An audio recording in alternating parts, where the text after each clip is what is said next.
Hello and welcome to Rally Report 86, the start of our daily live coverage of this year's Lombard RAC Rally.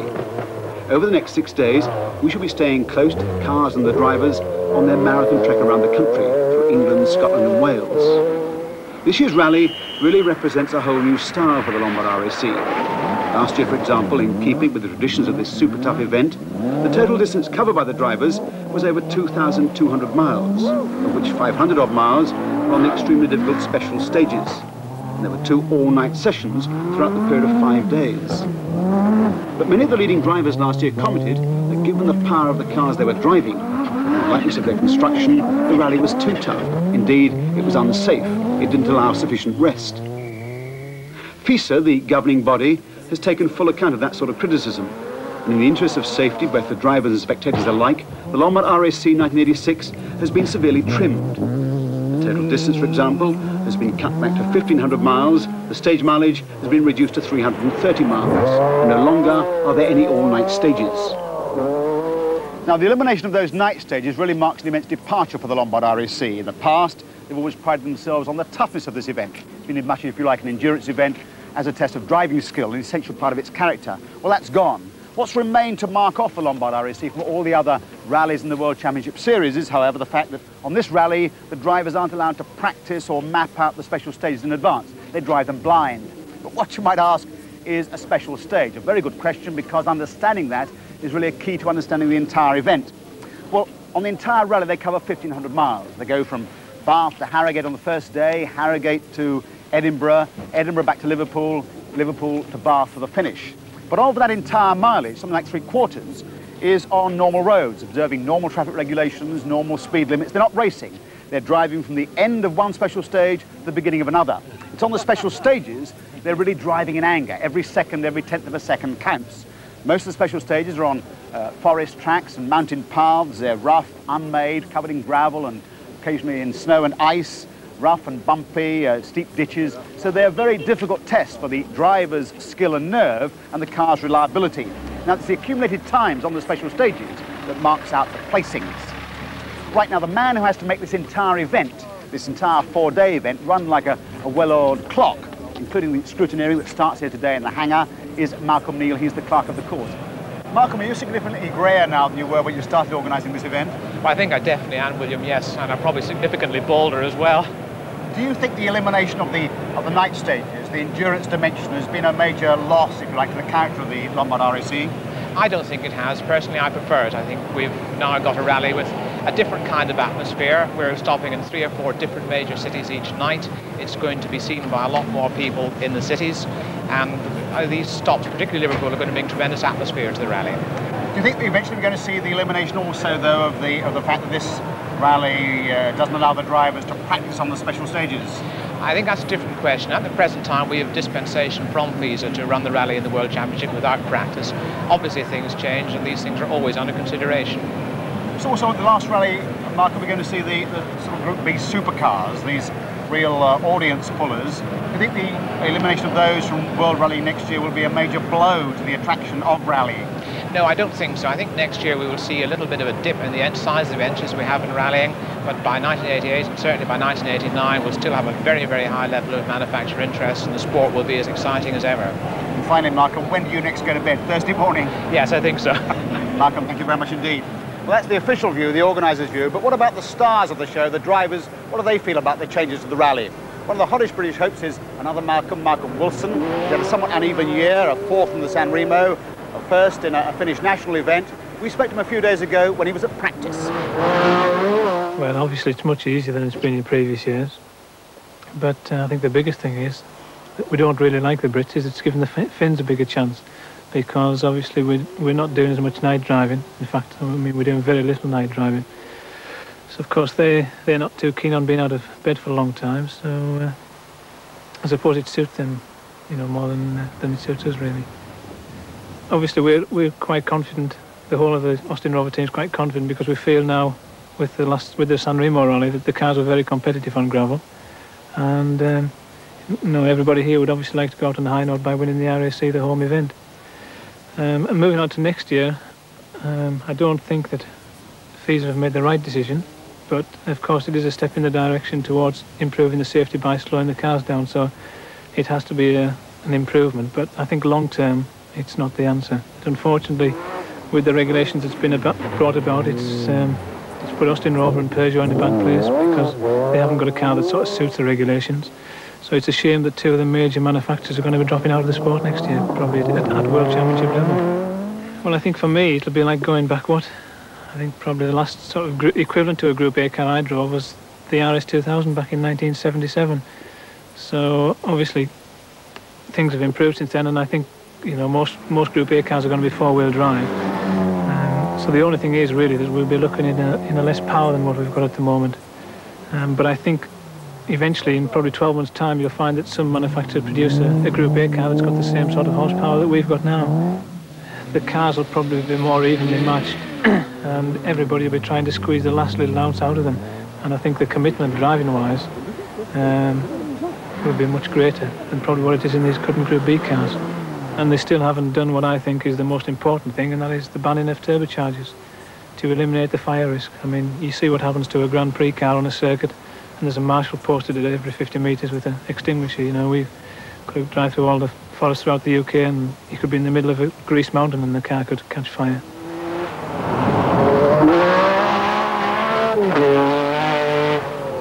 And it was fire, of course, that killed the brilliant young Finnish driver Henry Toivonen and his co-driver when their car crashed into a boulder on the Corsican Rally earlier this year. Now, it was that crash and those deaths that jerked the governing body FISA into action. They've banned the super powerful cars from rallying from next year. They've shortened the amount of special stages on all world rallies, and they've made overnight halts compulsory. Now, Michael, what are you doing specially on the Lombard RAC this year to keep cars and spectators apart? Well, we've done a lot. We've done a lot in the area of marshal training. We've got more marshals on the ground who are better trained. We've changed the structure of management of the special stages. We've appointed sector marshals responsible for half, one, or maybe even only 200 yards of a special stage. We have spent a lot of money on equipment. There are a lot more ropes going to be out in the rally this year. Are you going to be tougher, Mark, I mean, in really forcing spectators not to go into dangerous areas? Oh, very much so. At the end of the day, a lot of this is very much down to the spectators themselves. We spent a lot of time and trouble through yourselves, with your help and the magazines, and publicising to spectators what they should and should not do. What are you really doing to get, I mean, you're saying every spectator is responsible for himself. What are you doing to get that message across so that people here know exactly what they should do if they're going to be spectators on the stages? Well, in our rally programmes, in every motor magazine published in the country, there's a long list of easily read instructions as to what spectators should and should not do. It's their sport, and they've got to look after it. Will you have a sort of safety review at the end of each day's proceedings? Yes, we put in a very strong discipline of course cars this year. We should be using 10 in total. These cars are driven by crews who are fully experienced in rally organisation. Every special stage will be thoroughly checked for safety before it's cleared to run. It's not safe. There's too many spectators there. It doesn't run. At the end of each day, there'll be meetings with the course car crews. We'll review what was done. We have to change our tactics. We'll change them. If we don't, we won't. Malcolm, thank you very much. I hope you have a very, very safe rally indeed. Thank you. Thank you, William. Well, we'll be coming back to what you can do as spectators to make this Lombard RAC the safest ever. But for the moment, let's go back to the competitors. This rally's always been famous for the range of competitors it attracts, from the international stars in their £100,000 supercars to two policemen in a rebuilt Lada. But undoubtedly this year, one of the bravest and most resourceful drivers is a young man called Ken Ridley. Ken is a 31-year-old from Tyneside who was very badly affected by a thalidomide-type drug. He's got malformed arms and hands and spent the first 12 years of his life in and out of hospital. He's been rallying, however, for 7 years and finished last year's Lombard RAC. This year, he's really fired up about the event. But how did he get started into rallying in the first place? I'd always had an interest in motorsport, and after I first passed my driving test, I was able to go and watch these more easily. So I went to Kiel and various places watching rallies. And a few friends and I, well, it was my idea really, decided to turn my Mark 1 Escort into a rally car. So we joined a local motor club, Wickham Motor Club, got some knowledge off the people who knew, who were in the know, put it all to use, and turned out my first Mark 1 Escort. The seat is an adjustable one, and we've lengthened the steering column by 1 or 2 inches, and that makes things a lot easier for me. Apart from that, there's a 45-degree bend in the gear lever, but that's about it. There's no allowances made, there can't be. You know, it's me against the clock, and there's no way anyone can ease off, such as, you know, I used to play a lot of squash and things like that, and you never knew if people were trying 100% or not. This is now the third season, sorry, we've competed in the National Championship. We won the 1600 class in 1984, and then we went to Toyota, and we've driven this Corolla for 2 years.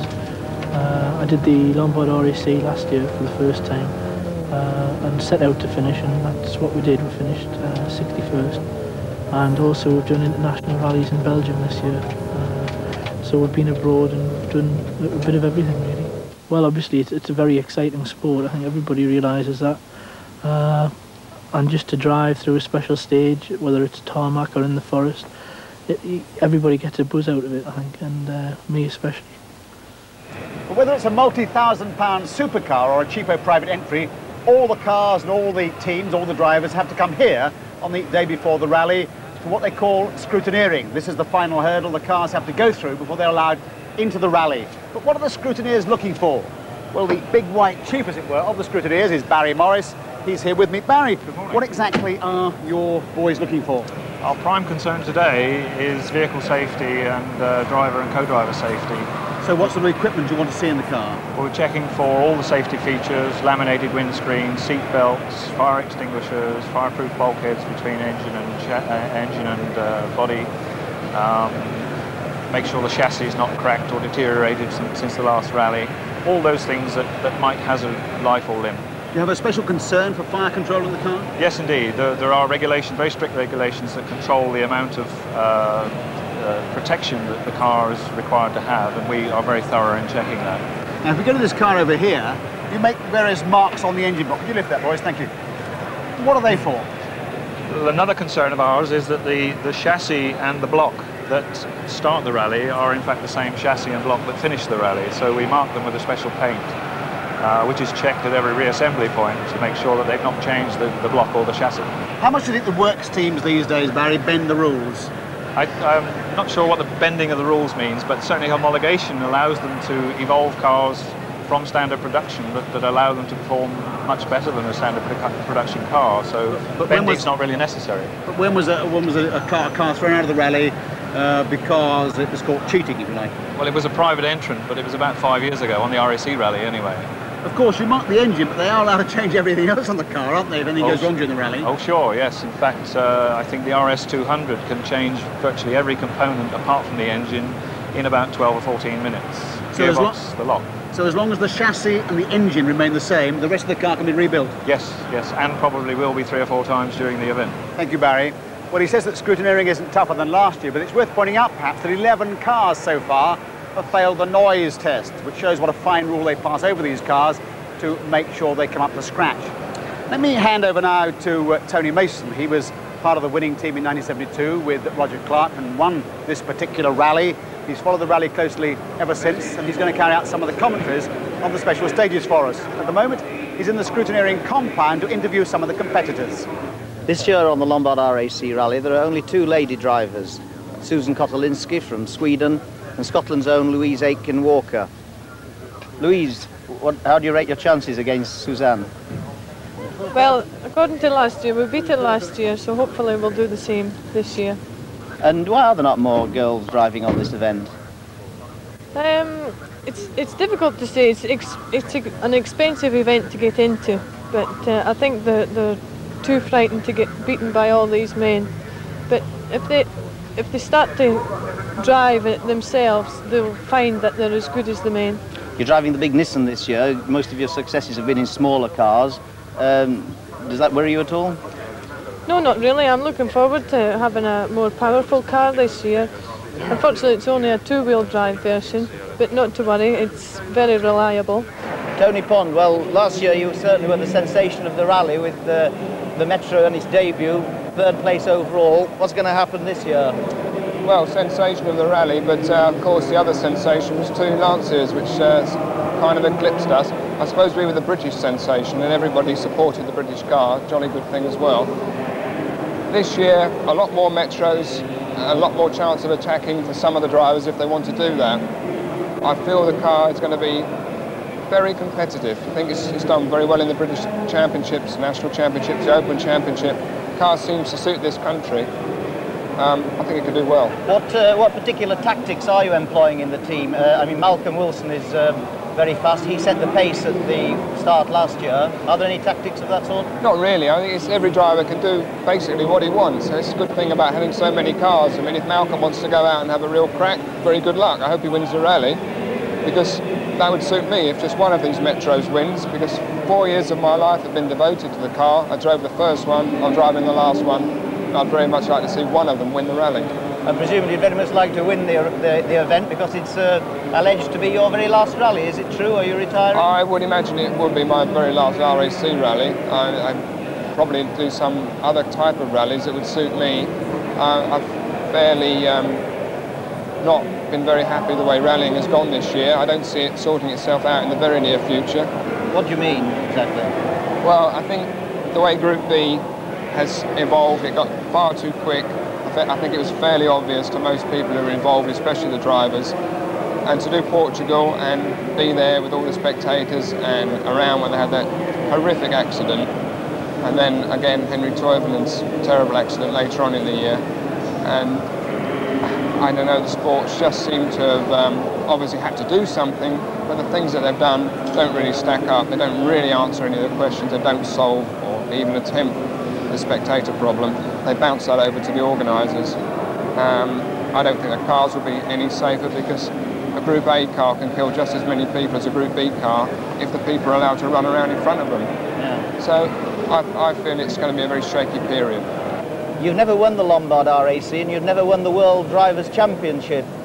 So this year, I mean, there's going to be tremendous pressure on you.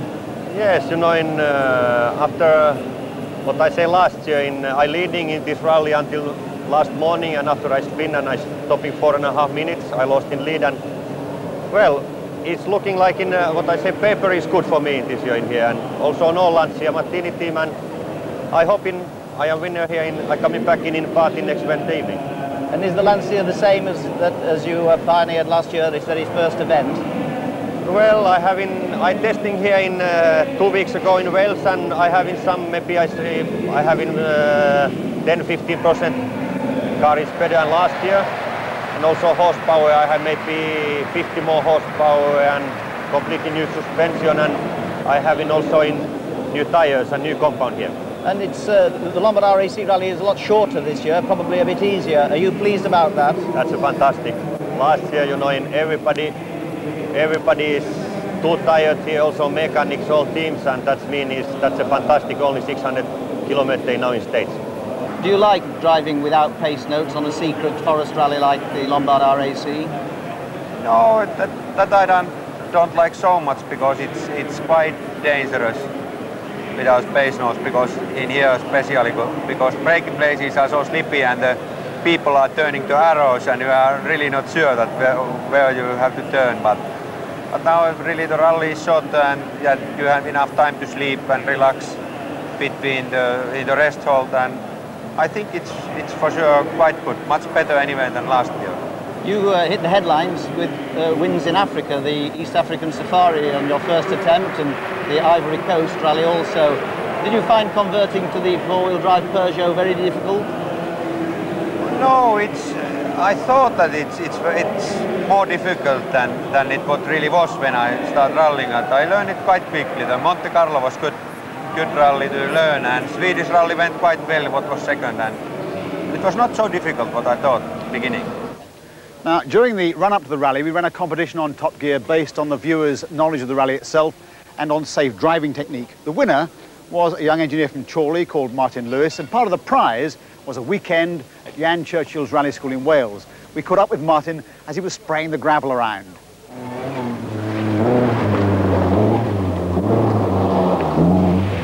And I actually work as a design engineer for Eaton's, working on the design of back axle assemblies for heavy trucks. Now, have you done any rallying before? Yes, I have. Back about 8 years ago, I did quite a bit of night rallying, which is primarily navigation, but never done any stage rallying at all. So you've never driven on the loose stuff like this before? I've driven for a stage once in a road car, but it was nothing like this. The car wasn't suited and it was all over the place and frightened me to death. Tell us what you've been doing here, because you're about halfway through the course, aren't you? That's right, yes. We started off by doing a basic drive through the stages with Jan, showing us what it was like to drive through a stage at speed. He then handed the control over to each of us, and we drive through the stage then. and I was very hairy, quite surprised how good it was. I was surprised how fast I could go and how much grip you could get. Okay, so we're going to go into this opening now, and you've got to try and get the car alive under braking. Get the brakes on a bit. That's it. You get your gear change in. You've missed the gear change. Get it in a second. Now you see the engine's fallen off the cab, so you can feel there's no oomph there. You must remember to get that gear change in. It's really important. Keep going. We're going to the end, all the way through. Now remember, you've got this fairly slippery and lumpy bit to negotiate, so keep the car nice and good, easy on the wheel. Try and keep, remember you're two firm, nice, easy grips at the spokes. That's good. What do you think you've learned here? Oh, a lot of car control, definitely. I think it's useful just driving on the road. It makes you realise what a car can do and the amount of control you can have over a car when you think you've actually lost control. And now you're going out on the rally as a spectator. Would you do that anyway? Are you a rally enthusiast? Oh, yes, definitely. I generally either spectate or marshal on the RAC each year. Well, hope you enjoy yourself, and well done. Right, thank you very much. Well, as we said earlier, safety is writ large all over this event. This, for example, is one of 30 rescue or ambulance-type vehicles stationed around the special stages. This one happens to be a converted Mercedes G-Wagon, and obviously its four-wheel capability is very important in getting to the site of any accident. Packed with equipment, cutting gear to carve a car away around from any team member, medical gear to stabilise its condition. They can carry a stretcher on the left-hand side to get him to a helicopter or a hospital. In fact, there are 150 medical or paramedical staff working on the special stages, most of whom have given up part of their annual holidays to work as volunteers on the rally. But what can you do as a spectator to avoid things going wrong? Well, the short answer, I suppose, is avoid being what they call a rally wally, someone who stands in the wrong place at the wrong time, stands in front of notices and so on. And to point up the sort of event and the sort of person who can cause problems, the RAC this year have produced a series of cartoons. First of all, don't get in the way of the organisers. You may want to see the stars and bag the odd autograph, but the starting and finishing lines aren't the place to do it, so keep well clear of the start. As a spectator, you may be a keen nature watcher or walker, but not, please, on the special stages. What looks to be a lonely forest path isn't. In a matter of minutes, it could be the pathway for half a ton of machinery doing 100 miles an hour. You do need to pay attention to what's going on. At any one time, there may be several thousand spectators wandering about in a stage, and it's important that all of them listen out for what the marshals are saying. The marshals are trained men. They know what's going on, so please listen to the marshals. Think about where you stand. You may want to get some hot photographs, but think of the path a driver might take if he's trying to negotiate a difficult bend. And on gravel or mud, remember, cars can and do hurtle anywhere. So stand somewhere safe. Stay clear of the signs. Those arrows tell the drivers how tight the bend is, so whatever you do, don't touch them or move them. Apart from the fearsome energy locked up in a rally car travelling at speed, it can also throw debris and rocks and stones all over the place. So whatever you do, keep a safe distance. And then there are the escape routes. They're meant for rally cars, not for spectators. If the driver happens to overcook it, you would never get out of the way in time. Service areas are, of course, a favourite place to see the cars and the drivers, but they're also a hive of activity. So keep your wits about you. Don't touch anything, don't get too close. Well, there it is. Don't be a rally wally. Keep your wits about you. If you have any doubts about whether you should stand in a particular place, then ask a marshal. That's really all for this preview programme. We'll be back tomorrow at 9:25 a.m. sharp to watch the first stage live, and again at 10:05 in the evening to bring you up to date with the first day's events. You can also follow the rally on CFAX page 350. So see you again tomorrow at 9:25 a.m.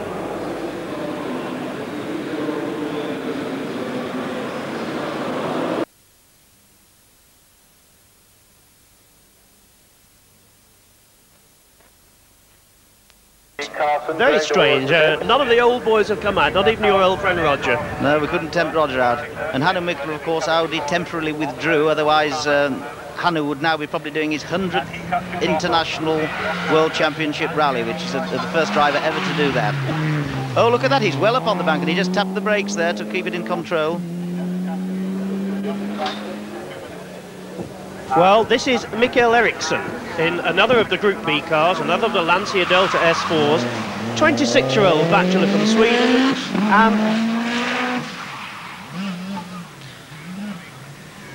and a man who really will be hoping in this rally to win his place in Lancia permanently, don't you think? Yes, it's not a totally sure place, I think he'll have to be careful he doesn't emulate his teammate Marco on this particular stage, because he was pretty wild as Marco, I thought.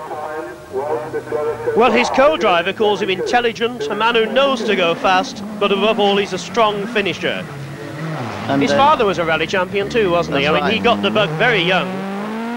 Klaus Bilston, who is his co-driver, is a very successful and long-experienced co-driver. Well, here are the top 5, and here you see that Blomqvist's time was the fastest, but Kankkunen, who we didn't see the final time, is second fastest, followed by Salonen, the world champion, then Tony Pond, not a bad time that, and Marco Lane, despite his problems. And so with a Ford the fastest, what can Mikael Eriksson do for Lancia? A very important rally for him to establish himself, and if he finishes in the top 3, he'll get an A licence, which really puts him amongst the big boys. A very steady, sensible drive, this one, Tony. Over in the centre of the stage, going into the left-hander, approaching that downhill swoop.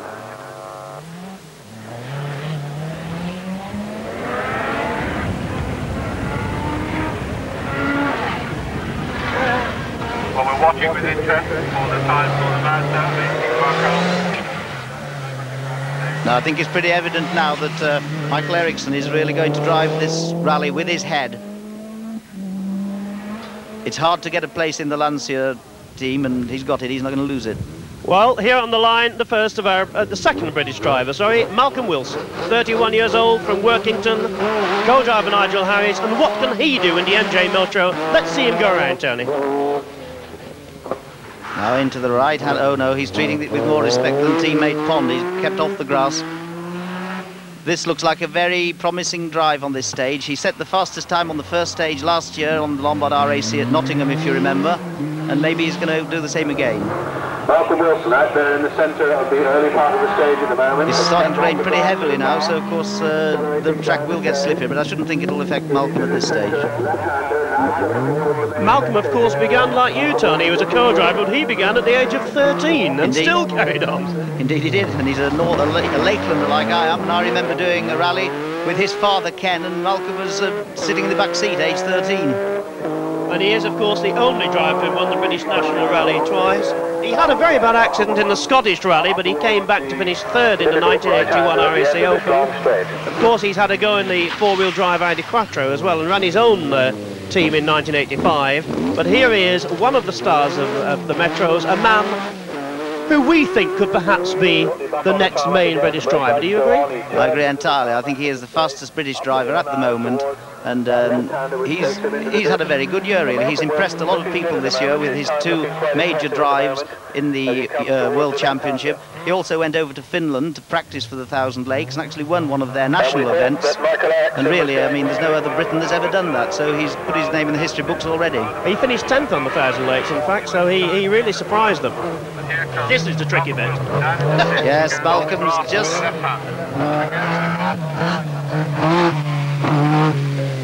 What the badminton gardeners are going to make of this, I do not know. Well, there'll be plenty of sale of lawn seed next week, I should think.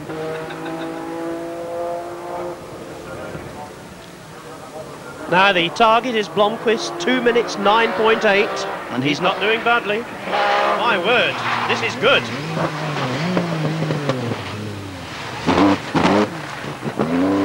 Flying finish.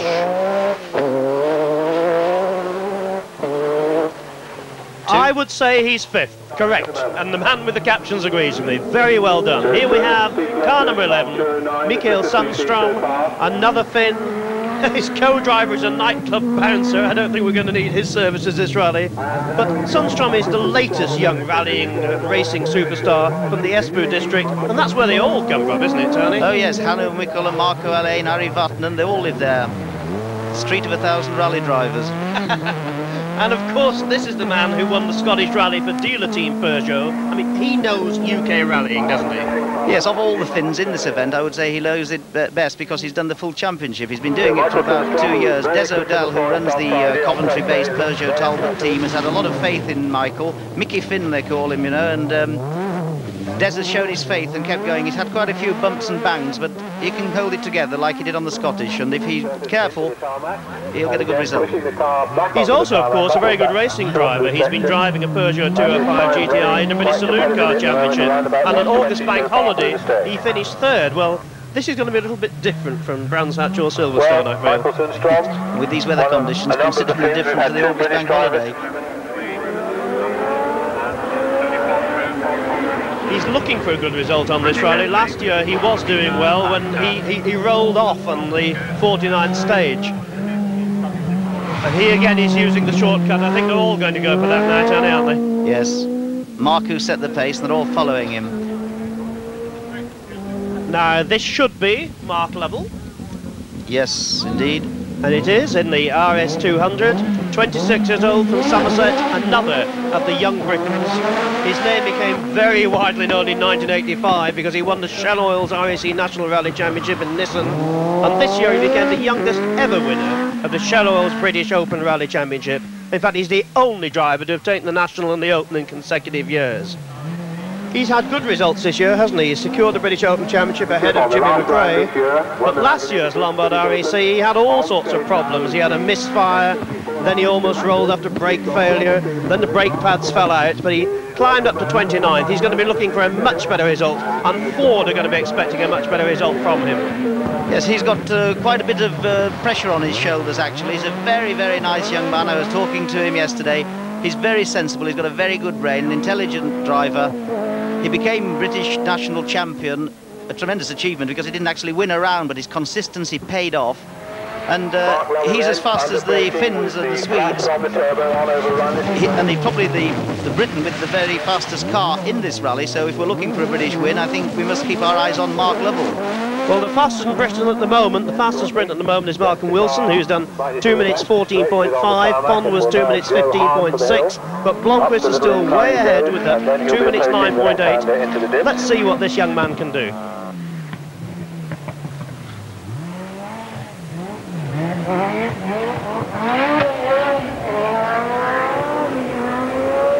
Watching for Mark Lovell now as he approaches that front downhill section. Co-driver Roger Freeman's a solicitor, so he should keep all the paperwork in order anyway. And charge for it.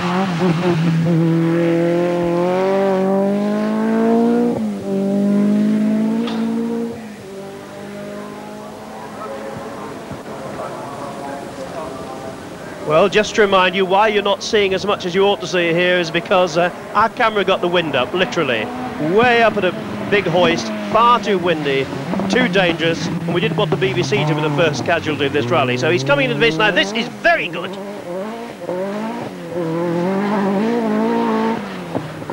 .213, that makes him the fastest of the Britons, 4th position overall, superb, and without any excitement. Yes. And here's another fast Brit, David Llewellyn now. The winner of the Circuit of Ireland, the first international win for a Metro, given to them by David Llewellyn, a farmer from Haverfordwest.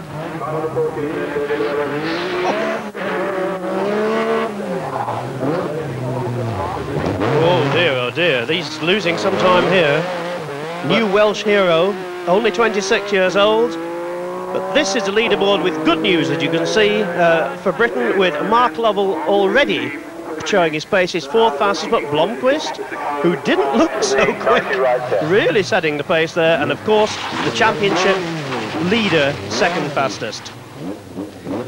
So I think there are something like 9 of these Metros in the event, aren't there? And David Llewellyn, another Brit who really wants to do well, and as you said earlier, gave the MG Metro its first ever international success when he won the Circuit of Ireland. He began with karting, which is not always the way for rally drivers. Not always, but it's pretty good practice. And also you'd be surprised how many farmers have become good rally drivers. They're used to driving onto the grass and a bit of agricultural motoring, as David is demonstrating today.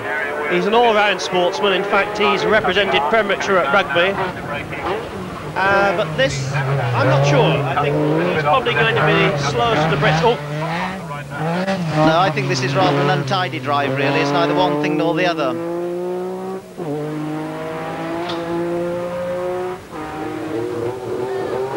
Now, in the pouring rain, this ought to be Jimmy McRae, one of the most popular drivers in the country. 3 times he's been British champion.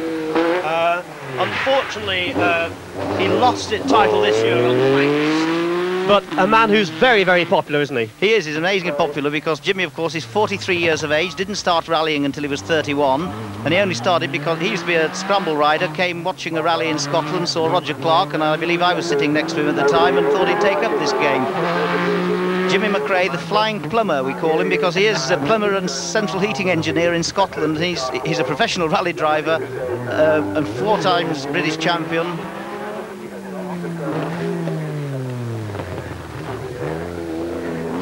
Well, how would a professional rally driver's salary compare with a plumber's? That's unfair, because you don't know what plumbers get. I should think he'd have to do a lot of central heating fitting to equal the amount that he gets paid by the team to drive the MG Metro.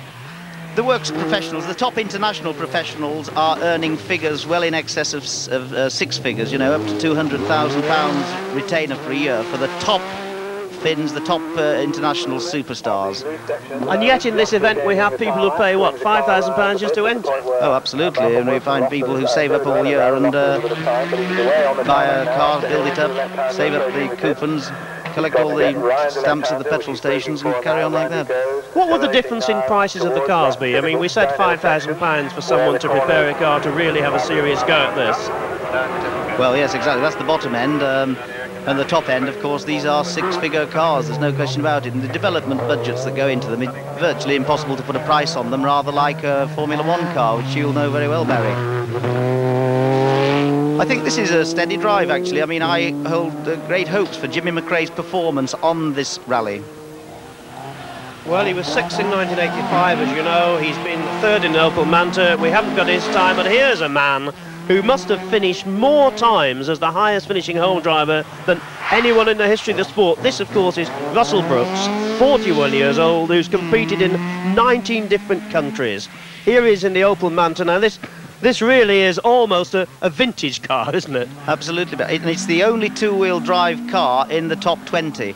Now, Russell and Mike Broad, his co-driver, were saying that really they're not looking forward to this event at all. But Mike said quite humorously, I thought, that they're going to get the best value for money because they're going to be on the stages a lot longer than anybody else.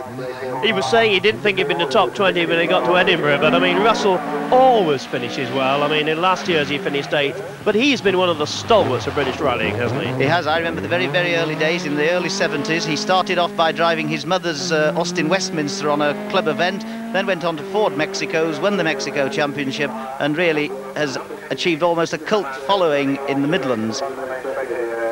He'll get a place in the top 10, though. I wouldn't be surprised. You know, Russell has got tenacity, determination, and he knows the forests of Britain so well. He's also been very loyal to his sponsors. He's had the same sponsorship for about 12 or 13 years and works very hard at rallying and promoting rallying, promoting safety. He's chairman of the International Rally Drivers Club. The corner, Russell Brooks is prepared to cut with a very popular, and of course he isn't the shape and size of the image of the driver that's usually imagined. I mean, Marco and Juha Kankkunen, all tall, slim. Well, Russell's fairly short and a touch of the Andy Dawsons. One might say that.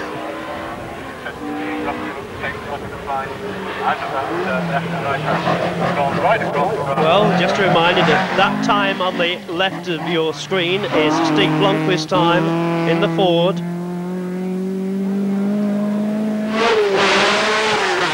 And this ought to be Per Eklund in another Group B car, in fact another Metro, and it is.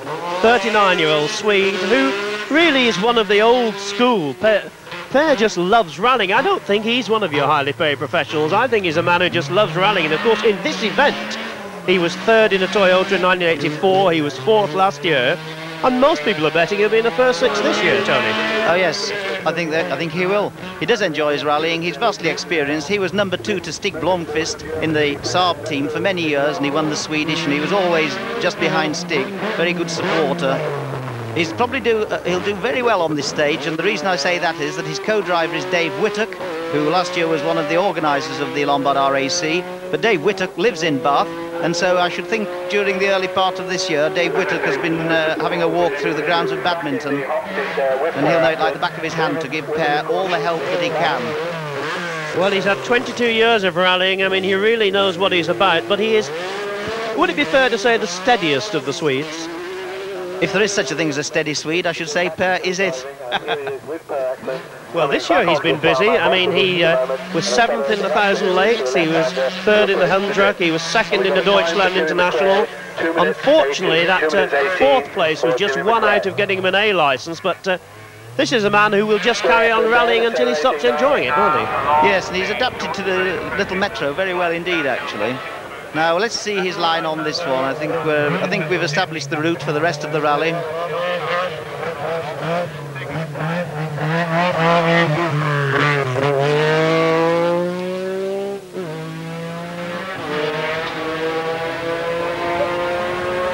Well, here we're waiting for him. We'll watch him come through. It is now very, very wet and very miserable. And I tell you, the back markers are going to have trouble with the mud and the gravel. But this isn't a bad time. Not far from the finish now. Target 209.8. That is a good one. He is 6th fastest now. A man who you said was undramatic, but did it. You said he was fast, Tony. You're a good judge. Here, car number 18, Stig Andervang. Another Swede, 27 years old, in yet another Ford. Now, he's a late addition to the Ford entries. Why have they picked him? Was it because of his result in the Dutch Open? He's had some good results in Europe, and he's a good, steady driver. They've put Dave West, a British co-driver, with him. He seems to be scrabbling around on the grass a bit here at the moment. I'm not sure of his line of approach, or the planned line of approach, but he didn't seem to have it all together then. It means that we now have 4 of these RS200s, and of course, for the investment Ford have made, they have to get a result in this rally, don't they? Yes, indeed, but as far as an organised team goes, I'm sure they don't come much more organised. I know that Stuart Turner and Peter Ashcroft have got about 70 people out on this rally, helping the cars round. Very highly drilled and highly organised service crews. Ford are renowned for having the best service crews. These cars are a little heavier than, say, the Lancia or the Peugeot, aren't they? And perhaps not as much horsepower.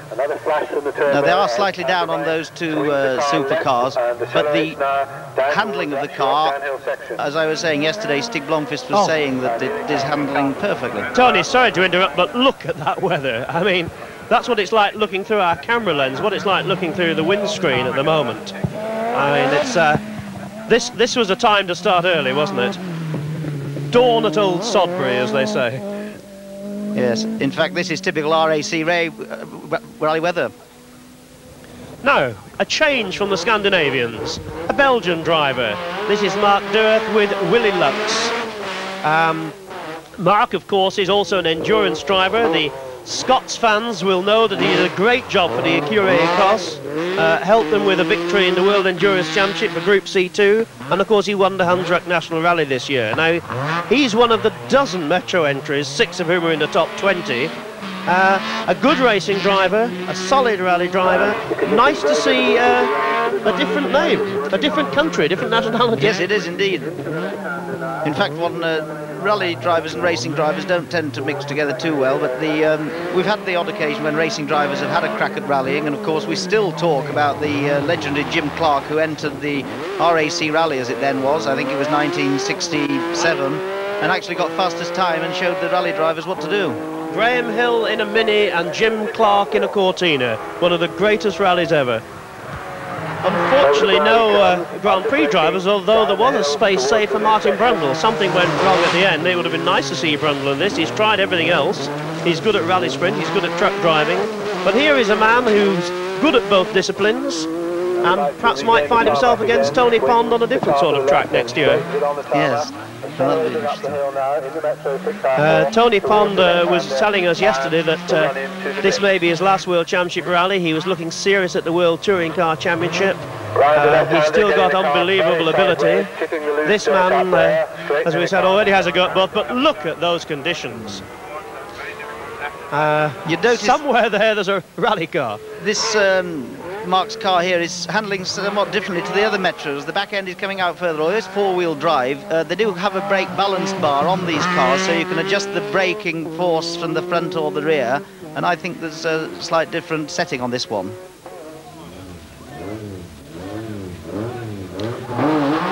Well, Harry Toivonen. The name Toivonen, of course, was the winner here last year. He is, of course, the brother of Henri, who was killed in the rally this year, the accident that changed all the rules. He gave up rallying for a month, but he comes from an unbelievably strong rallying family, determined to carry on, and I think the name Toivonen will live on through this brother. Absolutely. And of course, Henry and Harry's father, Pauli Toivonen, was a European champion and won the Monte Carlo rally 20 years ago. That was the famous headlights rally, wasn't it? We all remember that one. Oh, well, that's different. Harry's co-driver is, of course, Neil Wilson, who is a Chester estate agent and was co-driver to Henry last year. Well, Neil Wilson knows what it's like to win this event. I'm sure he'd like nothing better than to take this other Toivonen into the first three, if not the first place. And a man who people believe has got all the hereditary talent. Oh, absolutely. Harry's had a very good year, really, this year. He's developed very well. He hasn't made any big clangers, and he's been kept on track very well by Neil, of course. So I'm sure many, many rally people will be wishing a successful rally to Toivonen, and let's hope he finishes at least in the first six.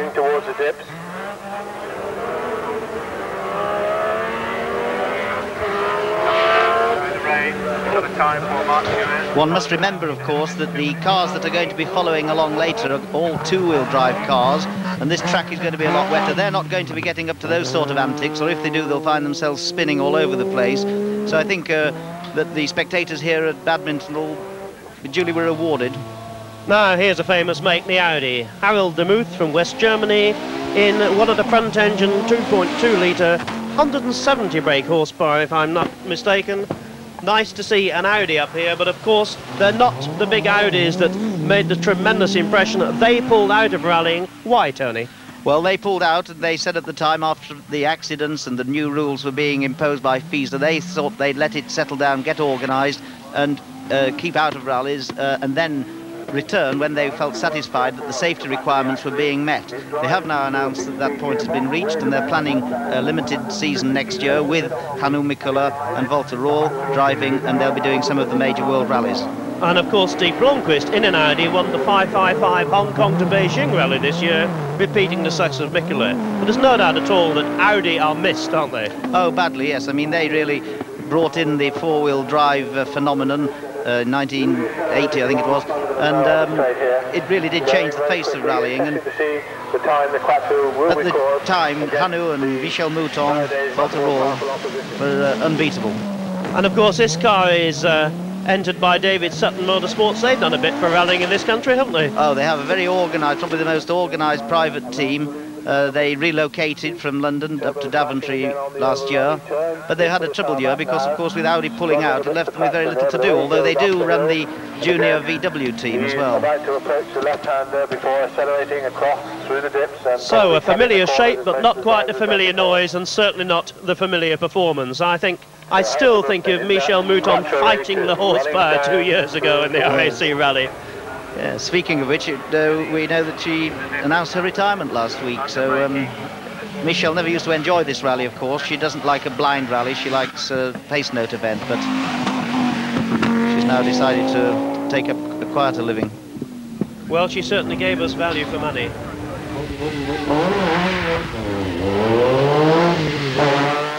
Now that should be, I hope, Tony Teasdale from Auckland, New Zealand. Yeah. Well, yet another of the metros. Now, Tony is an industrial relations manager. Perhaps he could teach us a few things over here, but he ran one of these cars on the New Zealand round of the World Championship and was well inside the top six into the final day when he got dropped down the order. The New Zealand rally isn't dissimilar to this one, is it? No, a lot of the drivers do say that it's got a very similar characteristic. The surfaces of the forests are certainly the same. It is nice to see these drivers over here. We've usually had one representative from the Antipodes, Greg Carr, from Australia, finished in the top 10 once. There are some very good drivers in Australia and New Zealand, but of course it's a hell of a long way to come. And I believe that he nearly didn't appear. He was a bit short of money, I was hearing last week.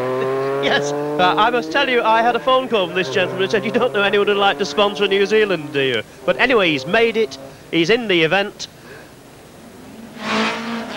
And here is the first of the ladies. We were talking about Michelle Mouton, and here is one of our lady drivers. Now, you were talking to... Oh, and of course another Kiwi. You were talking to her yesterday, Tony. Well, yes, I wouldn't say Louise Aiken-Walker from New Zealand. Oh, no, I thought that was a mistake too. But Louise, actually, yes, she is our best British driver, lady driver by far. We were talking to her yesterday. She's a plucky little girl. She is, in fact, married and lives in Cumbria now, but she was born and bred in the famous town of Duns in Scotland, and was actually taught to drive by Andrew Cowan. If you remember, Jim Clark and Andrew Cowan come from Duns, so does Louise. And she was the result of the Ford Find a Lady competition to find a lady driver. And really, she's magnificent and won a national event. Now this, of course, was the Find a Lady Driver competition where they used a psychologist to actually decide her characteristics, didn't they, which is something different. Absolutely, but of course one has to have the right psychological attitude to be in rallying. I'm not quite sure what it is, but you need to have it. But in 1983 she became the first woman to win a round of the UK Rally Championship. And now, of course, she's with Bill Blydenstein, another of the great old faithfuls of rallying. There are only two ladies in this rally this year, Susan Kotolinski from Sweden and Louise Aiken-Walker. Louise won the ladies class last year. Hope she may again.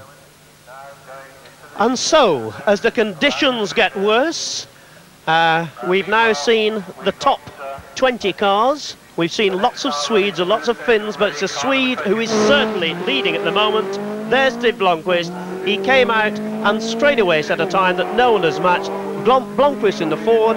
Second, Kankkunen, who is, of course, the man who is leading the World Championship. Salonen, the reigning World Champ, third. Mark Lovell, the best of the Brits. And Mikael Eriksson. Now, these are unofficial times. These are our times, but they're the best we've got at the moment, and tonight, of course, when we return to the air, we'll give you all the official times. And now, back to William Willett. Well, there it is, the first stage over in typical Lombard RAC weather, appalling and getting worse. Nice to see Stig Blomqvist there throwing down the gauntlet, and of course see Mark Lovell on the leaderboard. They've got 8 more stages to do today through the West Country and then the Midlands before they bottom out at Parc Fermé in Harrogate. We're going there now. See you tonight at 10:05 p.m. to bring you up to date with all the latest news on Lombard RAC 1986.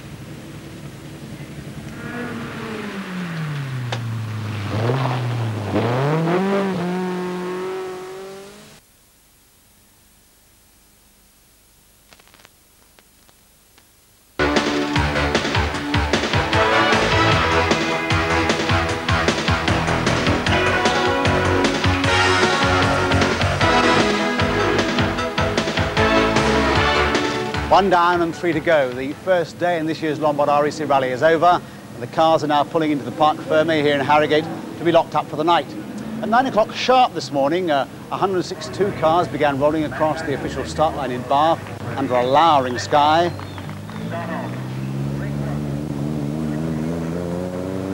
And since then, they completed 9 stages, starting at Badminton in a blinding rainstorm, going on up into the West Midlands and finishing up with 2 stages in the gathering darkness in North Yorkshire. Now, despite the atrocious conditions, thousands of spectators turned up to see the cars go through their paces. And as for the drivers, well, today the first day is often called Mickey Mouse Day because the stages are relatively short and the surfaces on the stages are really quite good. But anyone who saw the cars flying through all that rain and mud today, well, it was anything but mouse-like. Indeed, the predictions seem to be correct. It's going to be a really foot hard down on the floor rally right from the start. Okay, let's pick up the action then. Special stage 1, the rain is belting down. Our commentator is our old friend, Larry Gill. There could hardly have been a less friendly start to the rally than at Badminton. The rain made the famous eventing venue even more treacherous than anticipated, and world champion Timo Salonen was quickly showing his sideways cross-country skills. But it was the second man, Stig Blomqvist, who set the pace in the Ford RS200. Stig is the only past winner in the event, and he set an uncatchable time of 2 minutes 9 seconds. Marco Elaine just had to do well in this rally to keep his championship chances alive, but the Rosberg of rallying was soon sliding haplessly over the grass. There were 10,000 hardy spectators here to see the stars in action, and they were rewarded with this full focus spin by Callie Grundle in the Ford.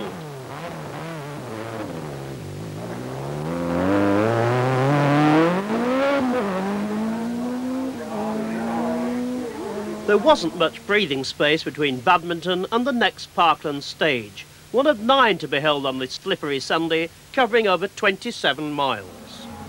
Stig Blomqvist led the rally from Salonen and Kankkunen as he started a 3-mile mixed-surface Cirencester test, but this time he had to settle for 4th place behind 3 of the sure-footed Peugeots.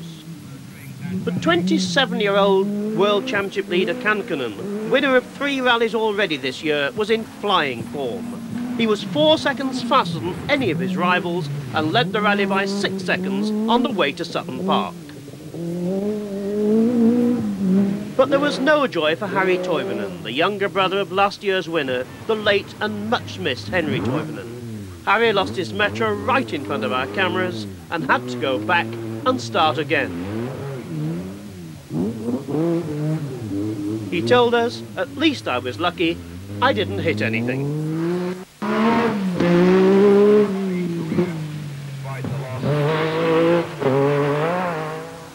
Now the rally headed up the motorway to the Midlands. This is a lady driver, Louise Aitken-Walker, who was discovered by a Ford Find a Lady Driver scheme. On her way to Sutton Park, which is always one of the most popular stages and attracts huge crowds. Unfortunately, the rains came again as Salonen splashed through the park, lying 4th.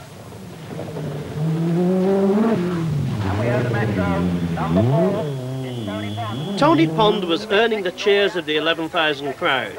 He was 5th fastest and 5th overall. Can he repeat his 3rd place of last year? Kankkunen had to settle for 2nd best here, but held his overall lead. Kalle Grundle was a long way behind team leader Blomqvist. He was 7 seconds slower here. Mikael Eriksson was putting up a powerful performance. But the star here was Mikael Sunderstrom, fastest by 3 seconds.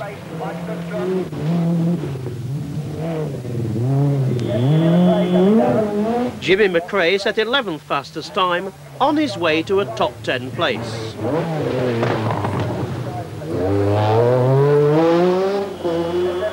And here's Russell Brooks, fighting the elements without 4-wheel drive, but he was now lying 19th. What a performance. The 5th of the day's stages was a 3-mile mixture of tarmac and gravel near Stoke. Kankkunen had an 8-second lead at Trentham Gardens, but his filler cap came loose and he spun as fumes seeped into his car. Despite losing 10 seconds, he kept his lead from Sundstrom, who was only 10th fastest here. Marco Elaine was the hero, setting fastest time in his much-repaired Lancia. Champion Salonen was 9th fastest and dropped to 6th place.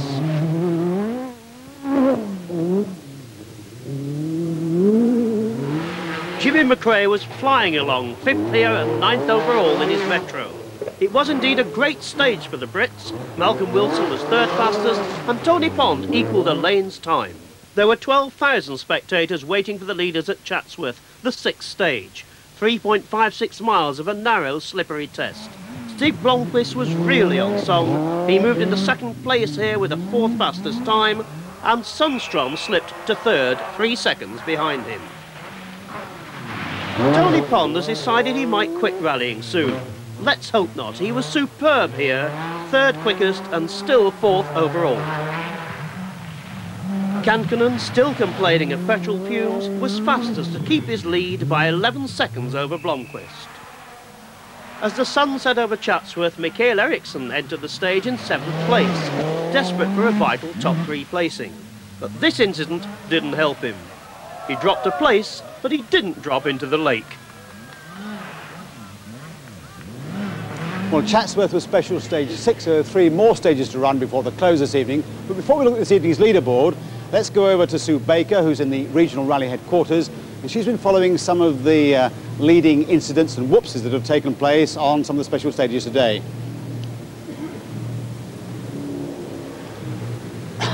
Well, I'm sure Sue Baker is over there.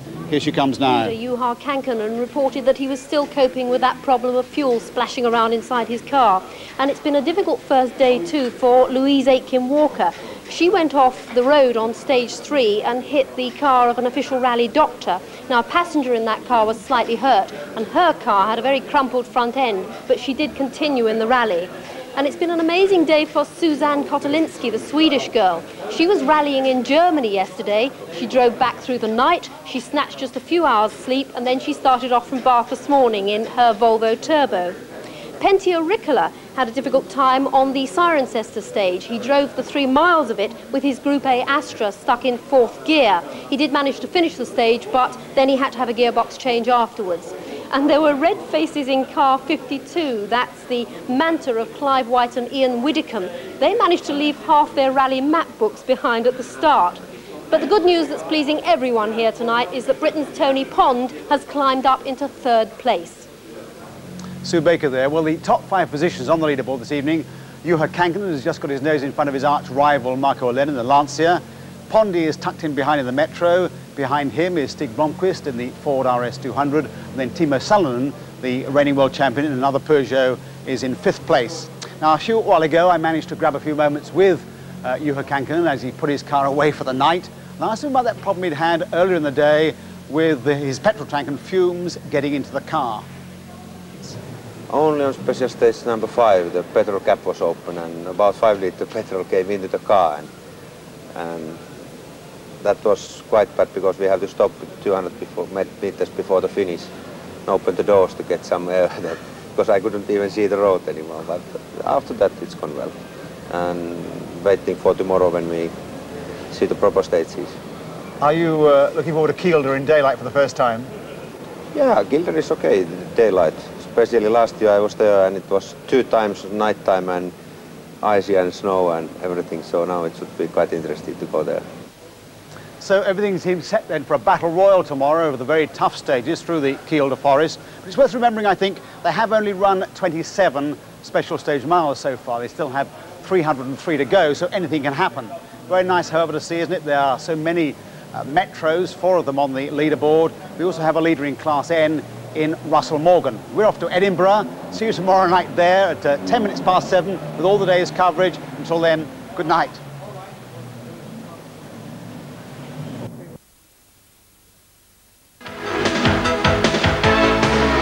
Hello and welcome to Rally Report 86. We're just at the end of the 2nd day of this Round Britain Marathon. The last stage of the day will take place here at the Ingliston racetrack near Edinburgh. This is the control tower of that racetrack, and later this evening we hope to give you some coverage of that last stage. Well, if yesterday was somewhat Mickey Mouse in Tony Pond's words because they only covered 27 miles of the special stages, today was the really hard stuff. They had 68 miles to run up through the dreaded Kielder Forest and on into the border country, and once again Kielder proved why it has such a fearsome reputation. The leaderboard changed virtually rapidly as a ticker tape machine, and all the front runners had real problems. We pick up the action, however, at Harrogate this morning at 7:30. 139 cars came to the start line. We pick up the action at Special Stage 10. Barry Gill commentating. Survivors had the luxury of a night's sleep in Harrogate before setting off along the road to nearby Harewood Hill. This famous hill climb venue offers a mixture of gravel and asphalt with a very tricky hairpin. The overnight leader after 9 special stages was Finland's Juha Kankkunen, leading his championship rival Marco Olen by 4 seconds in his Peugeot.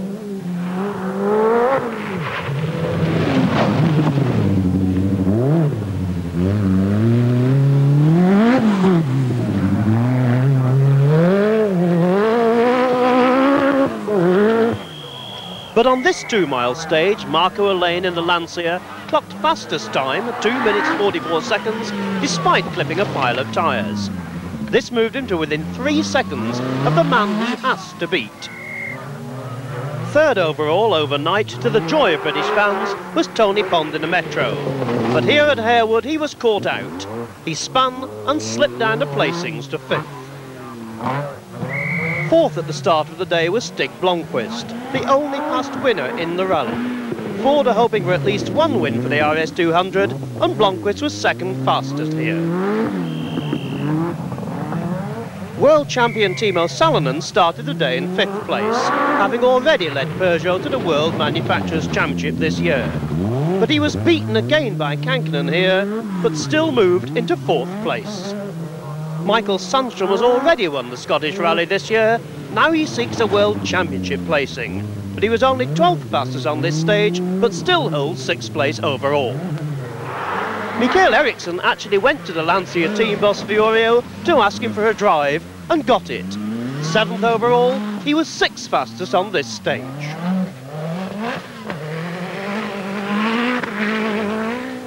Malcolm Wilson, 8th at the start of the day, hoping for local knowledge from his Yorkshire co-driver Nigel Harris. He was 5th fastest.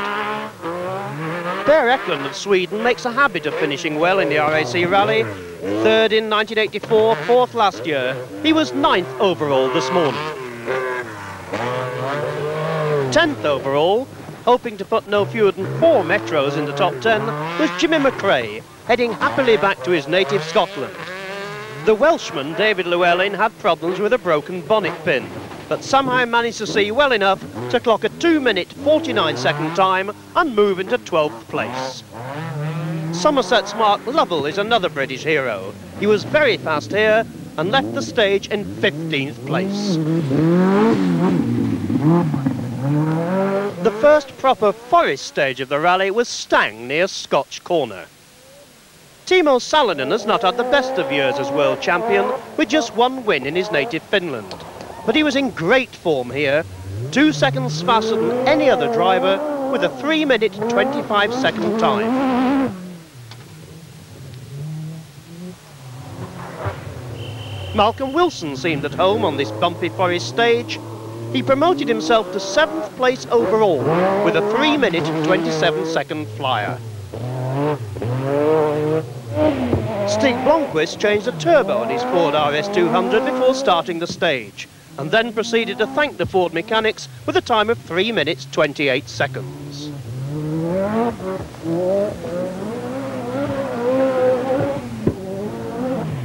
Kankkunen increased the gap over Marco Elaine here. He was 3 seconds faster than Elaine's Lancia. Mikael Eriksson was another scorching Scandinavian. His time of 3 minutes 28 seconds moved him into 6th place overall.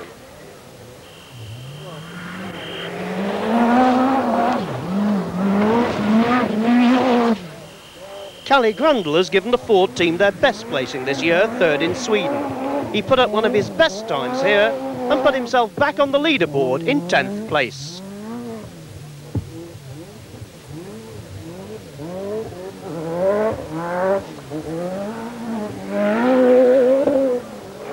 Jimmy McRae was obviously looking forward to arriving in his native Scotland in a strong position. You can just see the enthusiasm as he holds on to 9th place with another great time here, 9th fastest.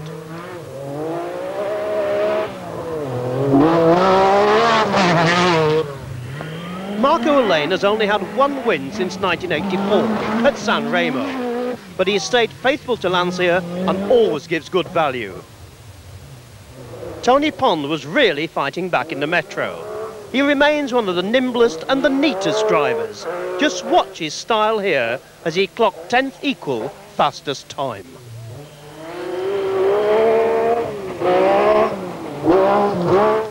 Well, during that last stage, as Barry Gill mentioned, Tony Pond had trouble. It turned out to be major differential problems. You'll be glad to hear since then that differential has been changed. A little further on at the Hexham service halt, Sue Baker got in amongst the drivers to learn their first reactions to the early stages of the day as they were entering Kielder.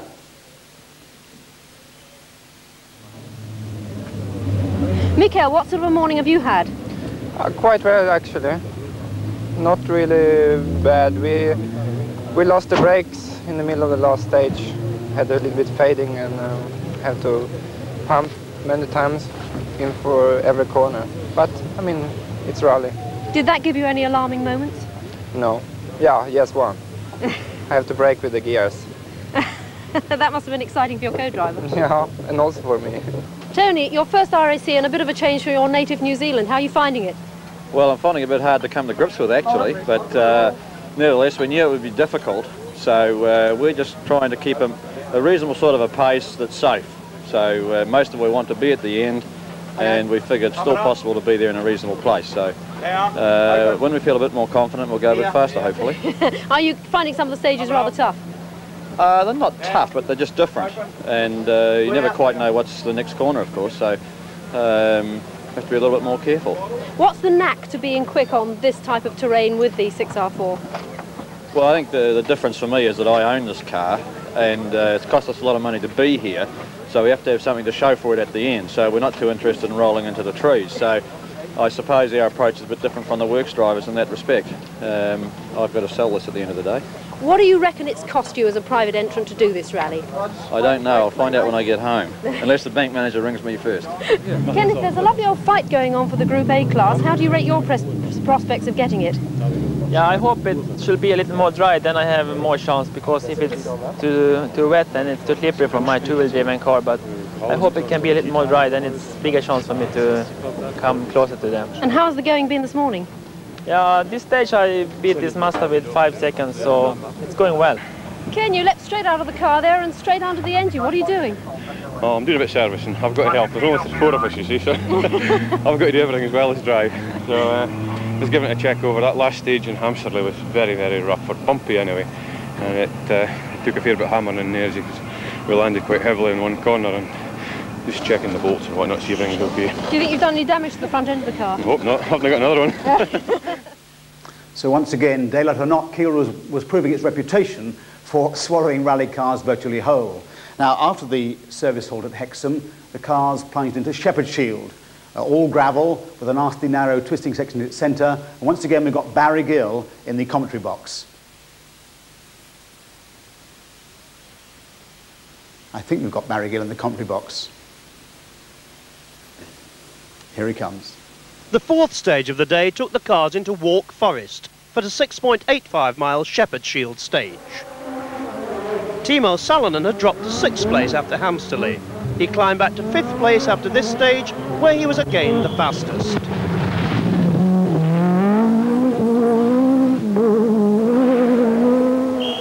Stig Blomqvist has suffered a puncture at Hamsterley, and he was now lying way back in 9th place.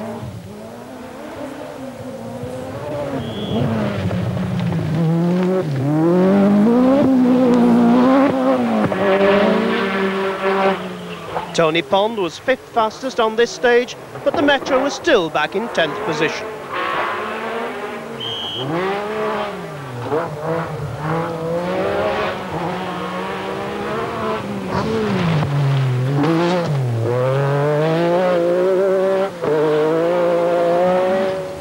Marco Elaine was only 10th fastest here and was now 27 seconds behind Kankkunen. Kalle Grandel was improving all the time, 9th fastest here and 8th overall. Juha Kankkunen was consolidating his lead, 2nd fastest here and seemingly totally untroubled. The performance of the day at this point was undoubtedly young Ericsson, now lying 3rd overall, but chased strongly by Malcolm Wilson.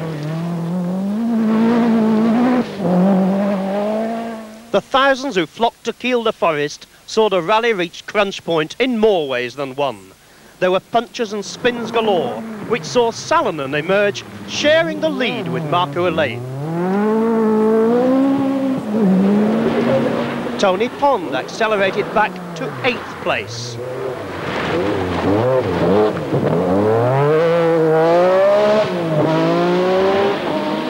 Just look at Marco Elaine, happily sharing the lead. Kalle Grandel somehow kept the Ford in 9th place, despite a puncture.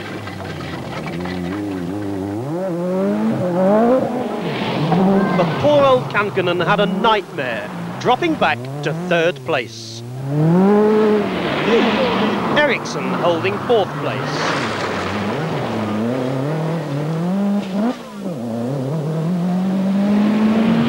Stig Blomqvist, now 5th.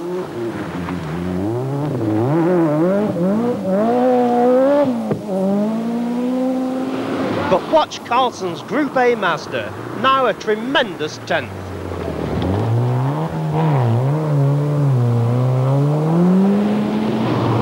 Michael Sundstrom was 6th.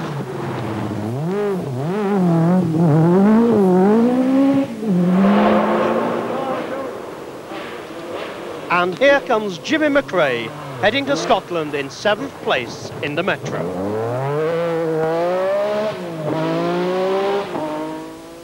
Well, after another short service stop, the cars move on to the infamous Ogre Hill stage, nasty by name and nasty by nature. In fact, about 7 miles of typical Kielder nastiness. At the end of that stage, Timo Salonen, the reigning world champion, had forced his way into the lead. In fact, a joint lead with Marco Alén for the very first time in the history of this rally. Now let's look at some of the other sad stories of the day. David Llewellyn, driving a Metro, has had a rather nasty experience. He was stopped for speeding on the A1. The stewards will be meeting tonight to decide what action to take. It could be a fine, it could be just penalties. They could even exclude him from the rally, however. A rather sad reward for his noble action earlier on in the day when he stopped in Kielder to help Malcolm Wilson out of the ditch after he'd hit a tree.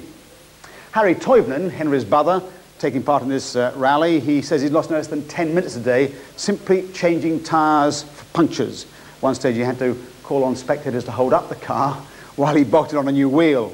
Another guy who's done rather a lot of changing is Terry Haywood in car number 97, Sunbeam Talbot. He says he's changed less than 5 half shafts. Doesn't say very much, does it, for the quality of those half shafts. Russell Morgan, sadly, who was leading the Group N, the important Group N production car class last night, has suffered a broken drive shaft on his Mercedes. He's now out of the rally. The lead in that class has been taken over by David Maslin in his Mazda 323, the new car, four-wheel drive, which is said to have a lot going for it for the next rally season in '87. This is the leaderboard of the top 5 positions. We've got Timo Salonen, the reigning world champion, in first position, closely followed by Michael Eriksson driving the Lancia S4. Marco Alén and Juha Kankkunen are fighting out their battle just behind. And then we've got Michael Sundstrom in the privately financed Peugeot just behind him. So it's clearly hotting up for a very tough battle indeed for the leadership position. It gets tougher indeed tomorrow when they have 100 miles to run or more, special stages, down to the border country and on through the Lake District. We'll be moving on to Liverpool tomorrow to pick up those special stages. Tonight we're back for the Night Owls to give you a coverage of the highlights of the day and the coverage of this last stage here at the...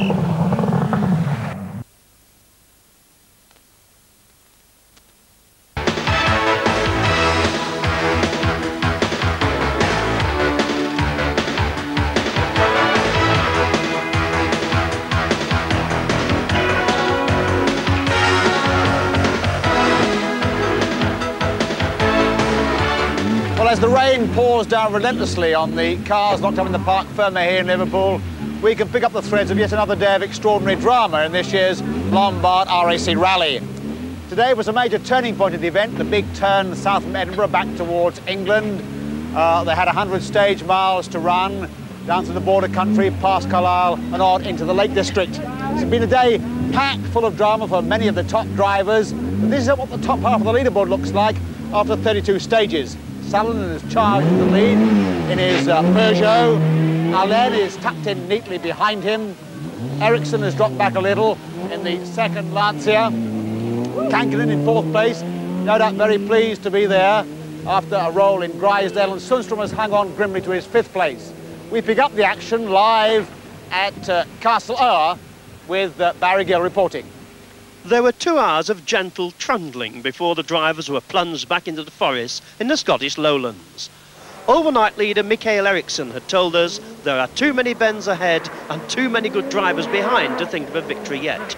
And sure enough, the lead began to seesaw as soon as the quick Scandinavian quintet reached the forests of Craig and Castleower to start the day in earnest. Eriksson was 4th fastest on both stages and emerged in 2nd place.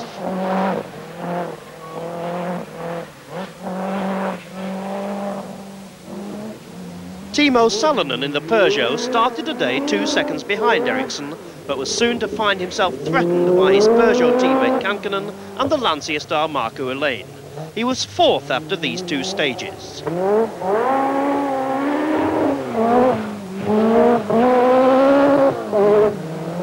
Juha Kankkunen had a puncture at Craig, yet still set fastest time. He had built up a 9-second lead over Eriksson by the time he emerged from the Castle Ower stage.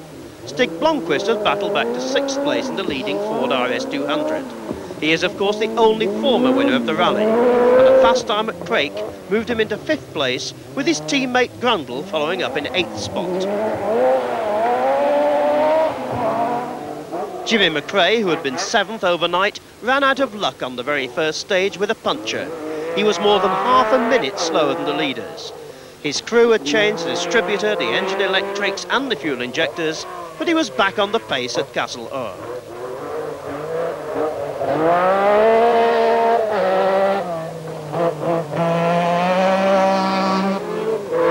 Tony Pond was really flying in his Metro after the overnight halt. He was 3rd fastest at Craik and averaged over 60 miles an hour at Castleower to move up into 7th place overall. David Llewellyn was doubtless relieved to hear that the organisers had fined him only £120 after his tangle with the law yesterday. But the Welshman had no speeding problems in the forest. He clocked 8th fastest time in Craik. In fact, he's showing the form which had helped him give the Metro its first international success in the Circuit of Ireland. There were problems at Craik, though, for Ingvar Carlsen, who was not only leading Group A, but had started a day in 17th place. The intercooler split on his Mazda, and he lost 50 seconds to his arch-rival for Group A honours, Lassie Lampe, in the Audi. This is 30-year-old Kenneth Eriksson in his Volkswagen Golf GTI. Already a world record-holding motorcyclist, he proved here why he had become the first Group A world champion on 4 wheels.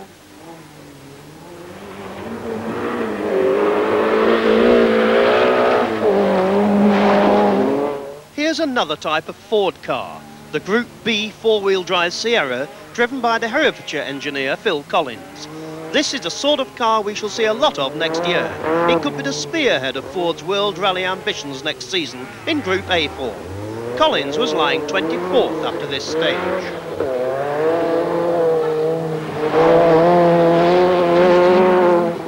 Despite all her problems on the first day, Louise Aitken Walker was still going well in her Nissan 240 RS. She was lying 25th overall, 1 minute 46 seconds ahead of her lady rival, Suzanne Kotelinski.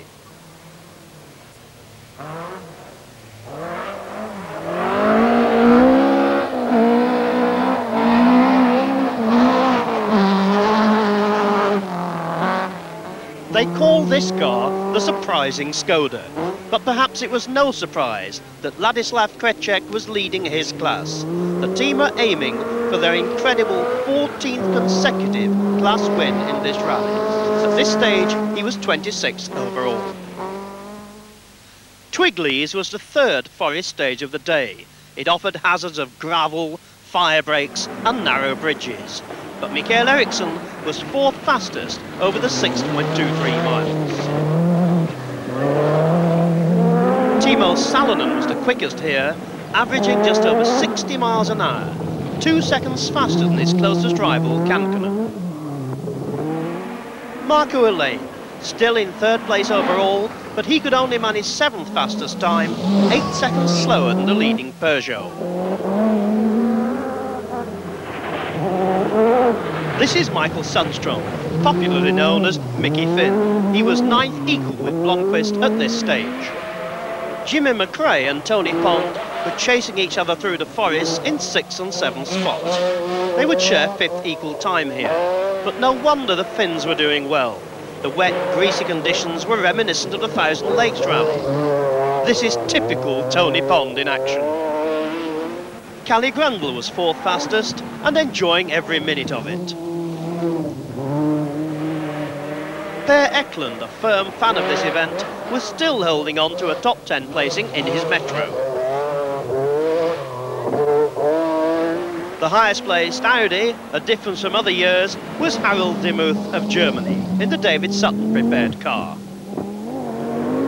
The Scottish national champion, David Gillanders, was driving a very special Metro, with its engine adapted to next year's regulations. He was lying 13th. Harry Toivonen was still going well, enjoying the finish conditions. To no one's surprise, Russell Brooks was the fastest of the 2-wheel drive cars. Here he was in 14th place in the faithful Opel Manta. Air traffic controller Ken Wood, the SO Scottish Rally champion, flying low in his Metro, but in 16th place. The Kershope and Lowther stages brought snow, but also dramatic changes. Ericsson retook the lead here. He was 5 seconds faster than any other driver, but just look at the conditions.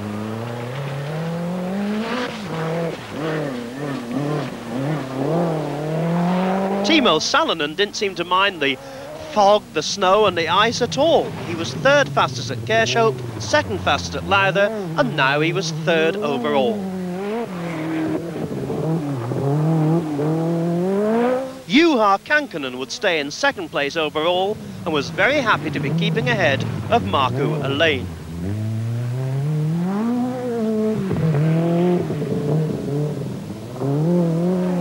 Michael Sundström, another Finn from the Espoo district, loved this weather. He was 7th fastest and still 8th fastest overall. But Sweden's Stig Blomqvist was about to run out of luck. At the end of the Kershope stage, his engine was smoking and he would walk sadly out of Lowther, his rally over, so there'll be a new name on the cup. In contrast, Jimmy McRae was going splendidly. He was fastest on the roads he knows so well and emerged from Lowther 5th overall in his Metro. Tony Pond was not enjoying himself. 6 miles from the end of the Kershope stage, a front differential broke and he dropped down to 8th place.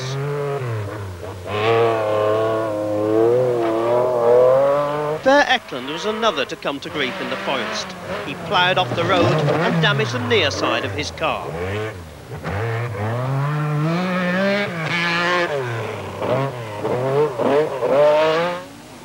Harold Demuth brought back happy memories for Audi.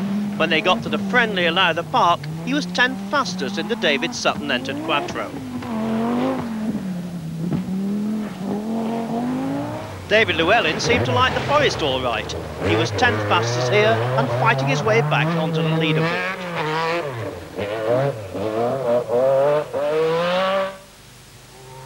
The MG Metro people must have been very pleased with the progress of Gillanders in their new car, promising well for next season.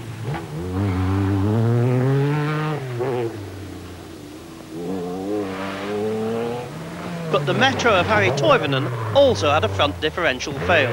The service crew changed it in just 5 minutes. Perhaps they'd been prepared following Pond's dilemma. Day glow in the forest as Russell Brooks still pounds on in his Opel Manta.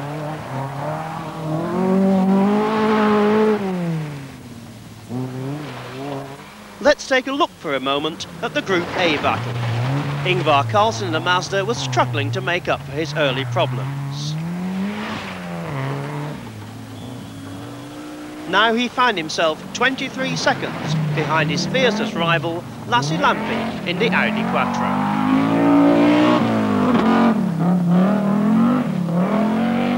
Well, after the very first Lakeland stage near Keswick, Tony Mason managed to waylay Tony Pond in his Metro and Kalle Grundle in the only remaining Ford RS200 as they pulled past the Swan Inn.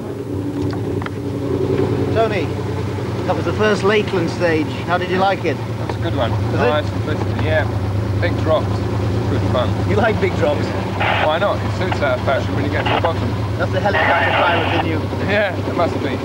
Kalle, that was the first of the Lakeland stages. How did you like that? Oh, it's nice to be here. It's twisty and nice road, so I love it. Just like Sweden? Yeah, it's more like Scandinavian than the stages before, so now it's really fun to drive. Just down the road from where Tony Mason spoke to those drivers, there is the Withup stage, a very short but very hairy forest stage with lots of steep drops to swallow up the unwary car. Barry Gill again does the commentating. Withup, on the edge of Lake Bassenthwaite, offered a 3-mile challenge with some chilling fresh air corners. After all the dramas, it began to look as if Mikael Eriksson, second fastest here, would finish another day at the top of the leaderboard. World champion Timo Salonen was a full 4 seconds slower than Eriksson here, but still holding 3rd place. Markku Alén in the Lancia was sensational, 4 seconds faster than any other driver. Kankkunen had his hairiest moment of the day. teetering on the edge of disaster with some incredible two-wheel driving. He was still third fastest on this stage. Mikael Sundström is once again amongst the pacemakers, proving he can handle the extra power of the full works car. Jimmy McRae was still the top British driver, tidy as ever and still in 5th place overall. Tony Pond told us he was enjoying every second of the Lakeland stages. He was in 8th place. Stig Blomqvist's sad departure left Kalle Grundle to carry the Ford flag. He consolidated his 6th place with an excellent time here at Witham. Welshman David Llewellyn was moving up the leaderboard too. 9th fastest on this stage, he was now 9th overall. Another Welshman going well was Glyn Jones in the Opel Manta. He finished 18th last year at his first attempt and was again 18th at the end of this stage.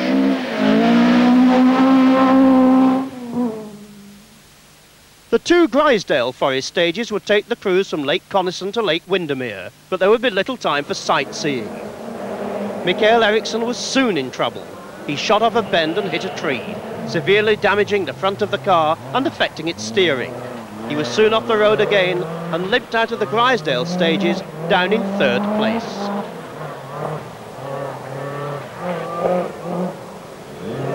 Timo Salonen had no such misfortune. He clocked a scorching 7 minutes 4 seconds to leapfrog back to the head of the rally.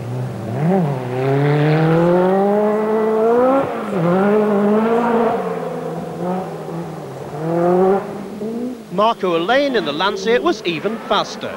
His 7 minute 2 seconds time put him in 2nd place overall. Juha Kankkunen tried his tightrope act again and this time didn't get away with it. The Peugeot spun into a deep ditch and rolled backwards end over end. He lost more than 3 minutes before setting off with a very bent car. Tony Pond was having steering problems, yet somehow he managed 2nd fastest time over the 25 brutal miles. His service crew had to replace his power steering pump. No wonder he had aching arms.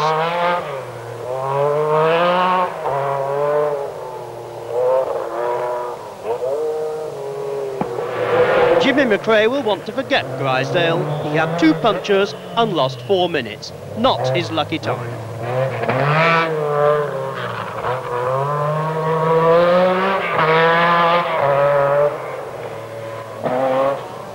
Kalle Grundle was still keeping Ford's hopes of success very much alive. He had a puncture here in Grisdale and feared he had damaged the back suspension, but still kept his 7th place.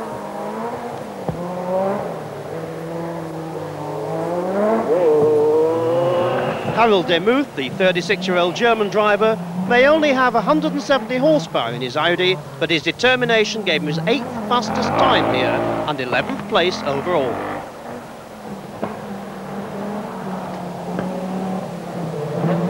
David Llewellyn was yet another of the leaders to visit the notorious Grisdale ditches.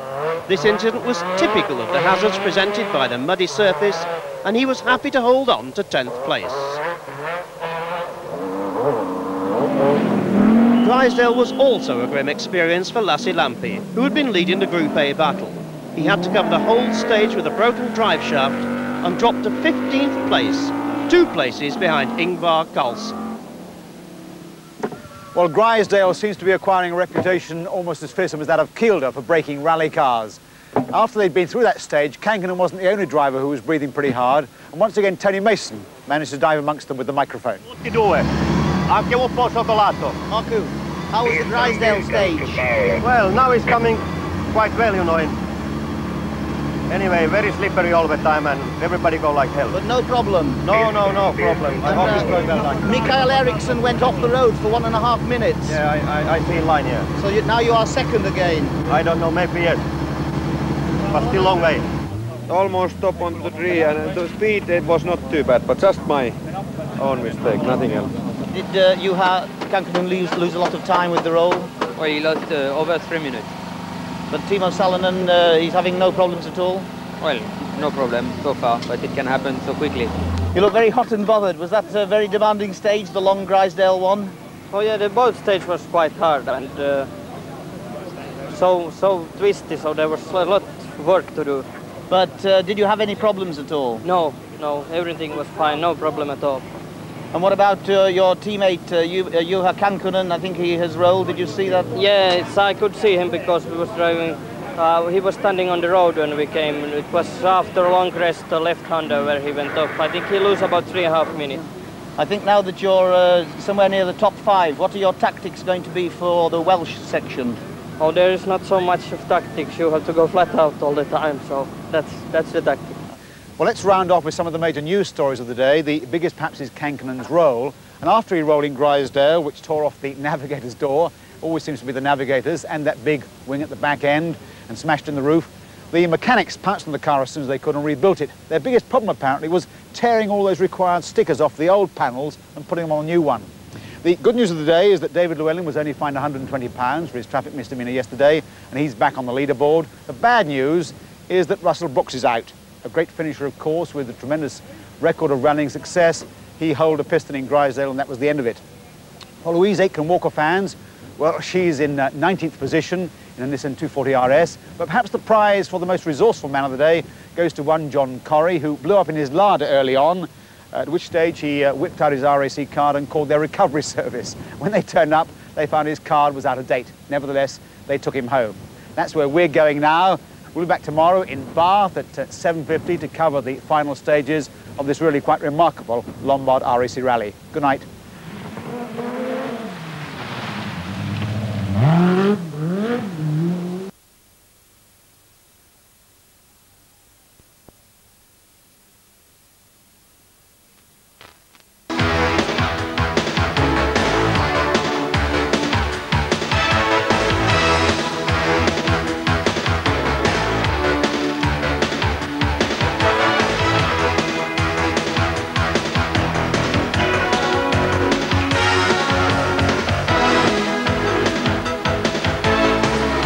Here we are on the winning line at Bath, waiting for the final cars to arrive from the last stage of this rally.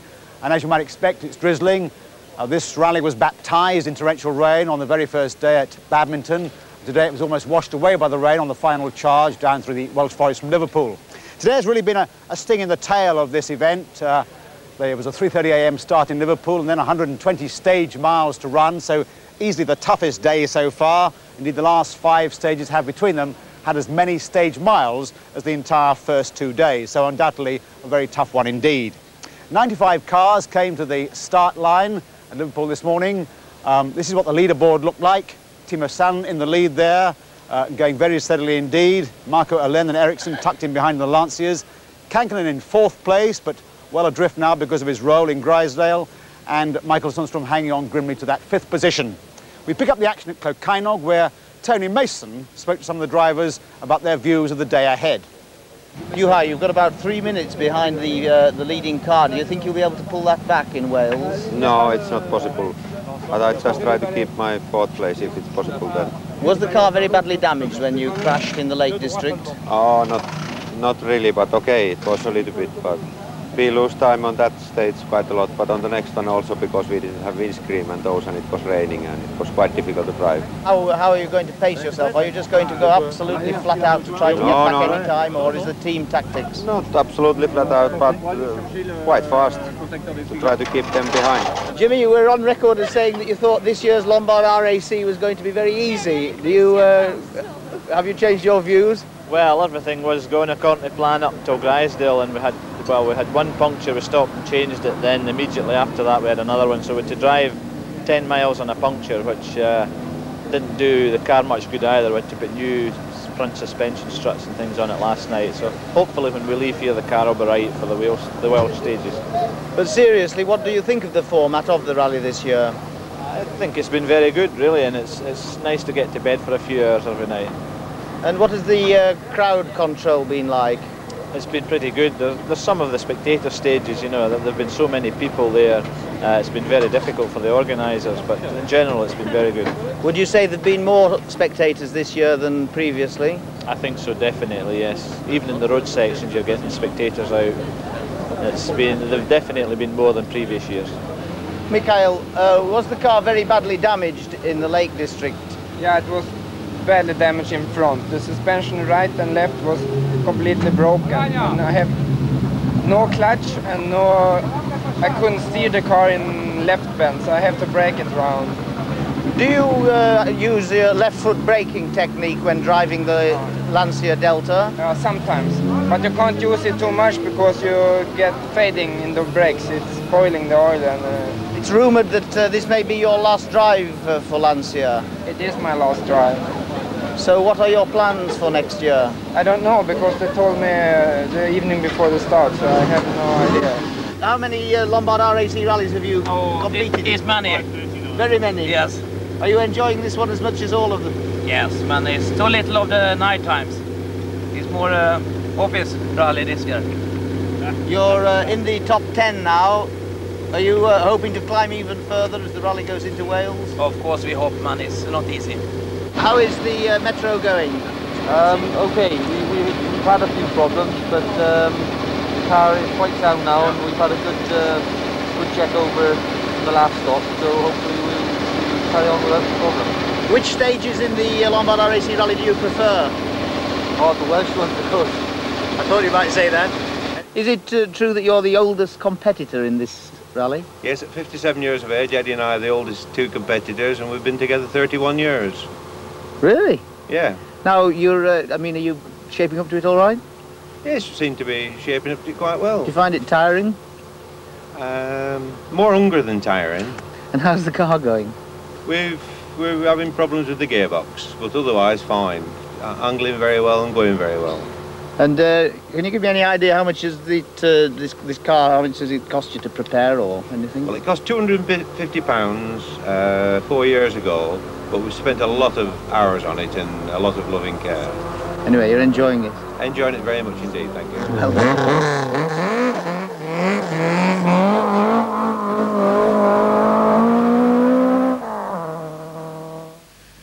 The Welsh forest of Penmachno did little for the tourist image. It was very wet, very slippery, and there were some big, threatening drops. By the time the survivors reached this hilly stage, Thibaut Salonen was still leading Marco Elaine by 8 seconds. Mikael Eriksson was third overall, fastest of the two Klakainog stages. Juha Kankkunen was nearly a minute behind his championship rival Elaine. Mikael Sundström was now in 6th place in his Peugeot. Tony Pond had been fastest on the 4th Klakainog stage and was 3rd fastest here. Kalle Grandel had gearbox problems but was still in 7th place. Daylight would bring faster times, of course. And Jimmy McRae accused the organisers of moving the water from stage to stage. Per Eklund was the 3rd Metro in the top 10. David Llewellyn's co-driver Phil Short said, "It's the first time I've done a stage down a river bed." Harold Demuth was taming the full-blooded Quattro horsepower in 11th place. Despite earlier mishaps, Harry Toivonen was now 12th in his Metro. 5 Metros in the first 12.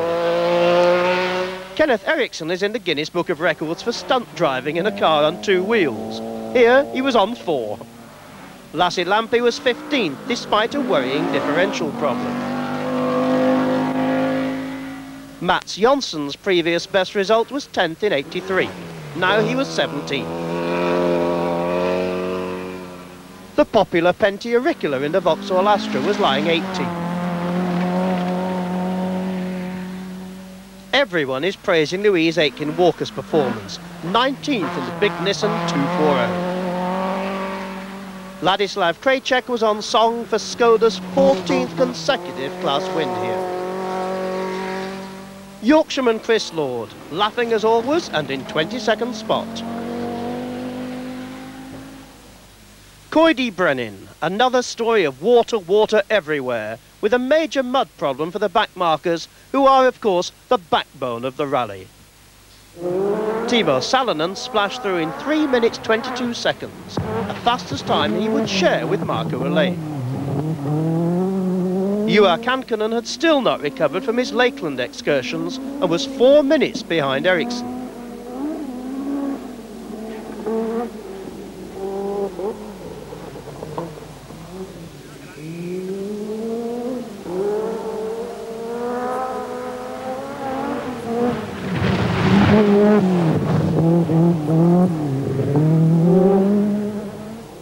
Michael Sundstrom has already been picked to lead the British Peugeot team again next season.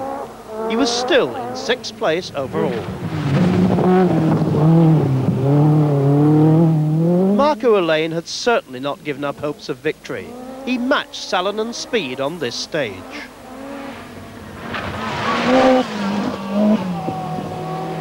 Tony Pond was now only 17 seconds behind the championship chasing Kankkunen.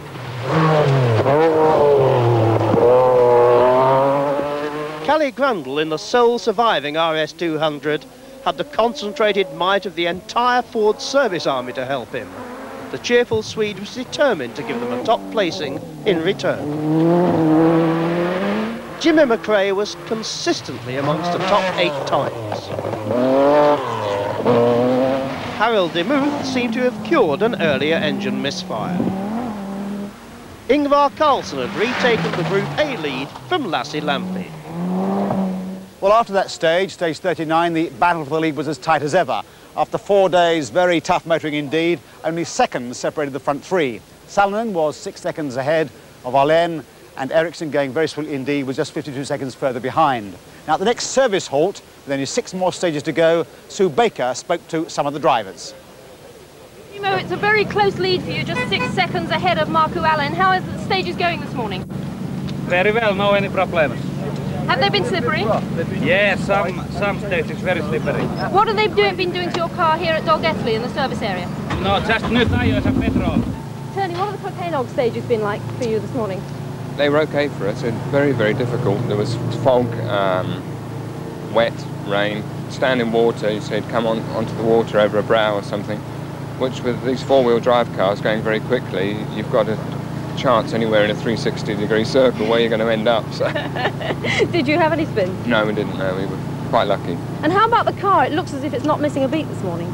It's gone very well today. Yeah, I'm happy with it today. How tough is the fight up there at the top? Because there are only a few seconds splitting the first few drivers. Well, they're still fighting, you know, and we're still fighting down where we are.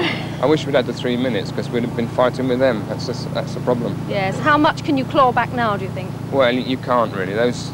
They're having a big fight, so they're trying everything, and we can just about do their time. So there's no way we're going to climb back with them. We just want to stay ahead of the group that we're playing with. So what would you hope for the rest of the day? What sort of conditions? Well, I'd hope for a total disaster in the Lancia and the Peugeot camp. Kelly, it's looking like a wonderful needle match between you and Tony Pond this morning. How does it look from your view? It's hard because I'm driving at the limit, and every time he beats us. So it's not easy. He's driving very well. But your RS200 is looking very sound this morning, isn't it? Yeah, no, I have no problem with the car. Not at all, so it works perfect, and we are driving as much as we can. How difficult have today's Welsh stages been? At the first in the morning it was very difficult because it were very tight corners and very, very slippery. So that was for sure difficult to drive there, but now it's a little bit faster. But maybe the drivers who have been here they know their roads a little bit better than me, maybe, I don't know. But we try very hard now. How have the conditions been this morning? I've never ever seen as much water on the stages, and I mean, obviously they're quite slaty, so I mean it just cuts large channels, and it's very, very rough. Very hard on the car as well, because it's washed all the top sort of muck away. So it's very, very hard on the car. Well, everyone knew these Welsh stages would be difficult. Do you think you're going to keep nursing it through to the finish? Oh, I'm going to try, but I think the South Wales stages will be even probably worse than what these are, really. I mean, you know, you've got 20-odd miles there, and I think that's going to be the critical area. Ian, this rally's proving tougher than a lot of the big boys expected. What's it like for you as a club entrant? Well, we're finding it fairly difficult because we've had quite a few punctures. But apart from that, it's the first time I've driven the car. I haven't driven the rally in it before, so we're just spending the time getting used to it, really. What have this morning's stages been like? They've been a bit slippery. They're getting a lot better now, and we're just doing a few alterations to the car to try and stop it a little bit. How much does it cost you as a private entry to enter a rally like the Lombard RAC? I would think when we take all the costs into consideration, probably somewhere £2,000–3,000. And of course that's not allowing for the car, is it? No, there's a preparation on top of that as well. Have you ever costed your years rallying? No, I hadn't. After that service halt, the cars went on to the first stage at Dovey. A long stage, almost 16 miles, very hilly, a mixture of fast straights and tight hairpins, and some treacherous broken sections. Dovey has a fearsome reputation. It is virtually the Kielder of Wales and would cause almost as many problems. World champion Timo Salonen could have lost a lead here. He spun and was 20 seconds slower than the fastest car. Fortunately for him, Marco Elaine was not the fastest Lancia here.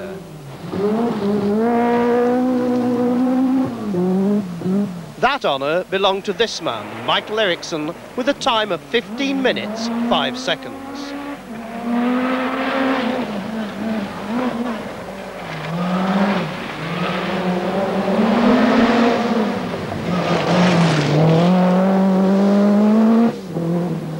Juha Kankkunen was reported to be unwell, with a suspected kidney stone problem. The championship chaser was certainly slower than in the earlier stages of the rally.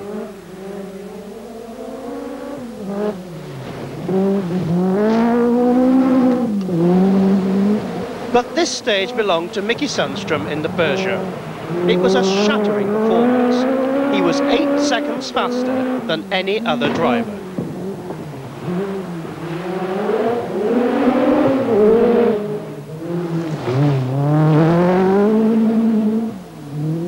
Marco Elaine had possibly his worst stage of the day here. He was only 5th fastest, slow by the standards he had been setting, and would emerge from the forest 14 seconds behind Salonen.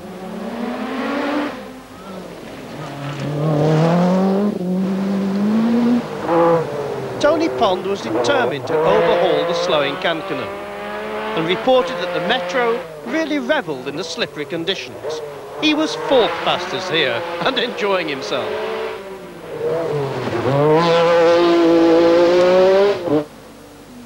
Kalle Grandel could only manage 10th fastest time here. It seems a pity we won't see the RS200 on these rallies again, but there are going to be some very proud owners of the instantly rare production versions, but they won't be driving them like this. Jimmy McRae must have thought that some of these stages could have used his plumbing skills. The rain that caused flooding in many parts of Wales did nothing to help his bid to overtake the Ford.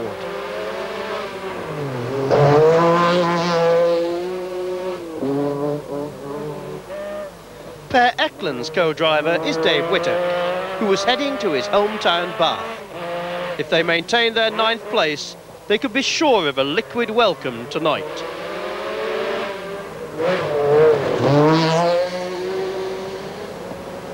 David Llewellyn is no stranger to Dovey, but the conditions must have brought back memories of his spectacular accident in this year's Welsh Rally.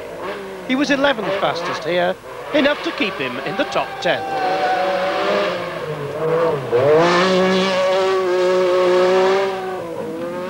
Kenneth Eriksson was 14th fastest on this stage, and that was 13 seconds faster than his Group A rival Lassie Lampe.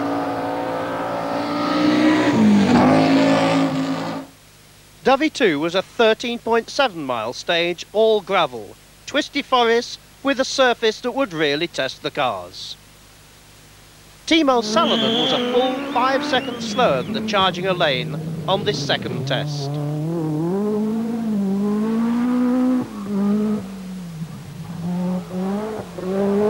Mikael Eriksson was simply storming along in his Lancia. He was joint equal fastest with his team leader Elaine.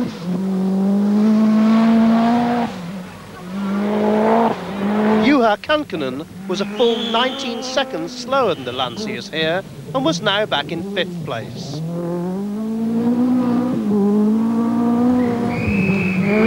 Michael Sandström was 3rd fastest and was battling to overhaul Eriksson. Marco Elaine was, of course, trying to win the rally, but not at the risk of losing championship points.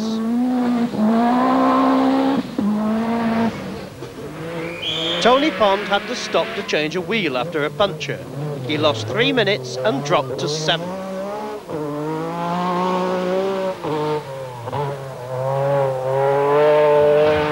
Callie Grundle was fighting gearbox problems, and he lost half a minute on the leaders.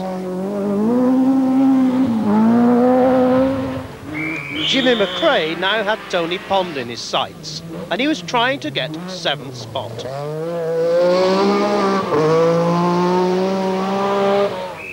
Per Eklund, now 9th, told us he missed the night stages.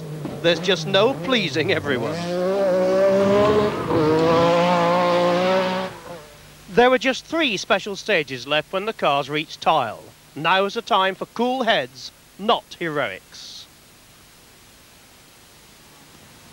Mikael Eriksson may not be sure about his rallying future, but he has certainly done enough on this event to prove that he has patience as well as pace and would make a welcome addition to any works team. He was still 3rd with only 2 stages to go.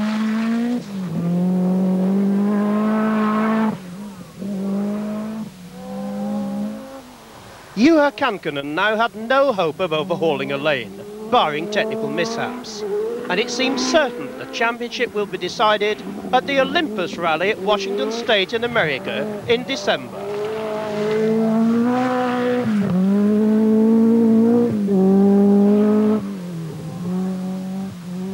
Timo Salonen could not have given his European Peugeot fans a better farewell present. He was 12 seconds ahead of Alain and seemed confident of a 10th World Championship win.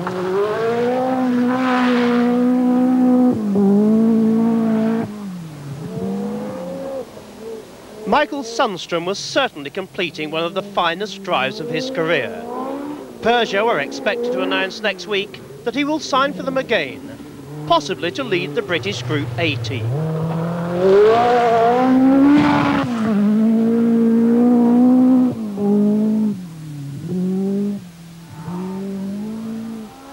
Marco Alain may not have been leading the rally, but had done more than enough to keep the championship alive. If the position stayed the same at the finish, he would take over the title lead by just 1 point, 104 to 103.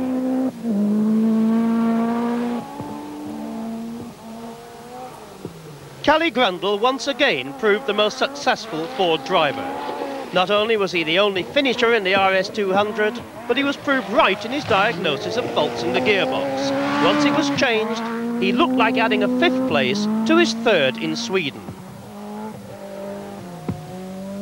Jimmy McRae was still more than happy with his Metro. He was lying 8th overall, but was not making any impression on Tony Pond.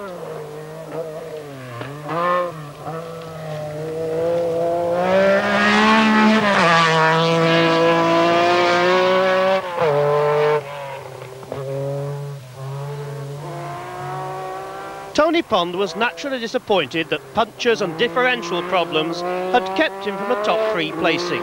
But he joked, "I've enjoyed driving my Metro in this rally. I hope they'll let me keep it."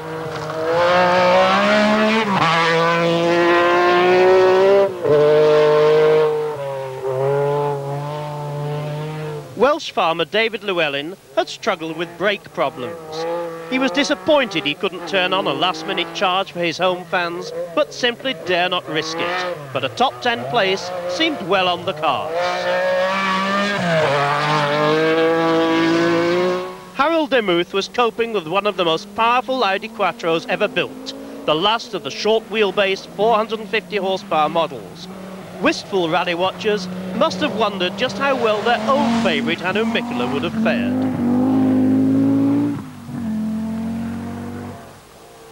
Kenneth Eriksson was driving the 16-valve Golf entered by the German company and demonstrated his horsepower supremacy over Volkswagen Junior team winner Simon Davison.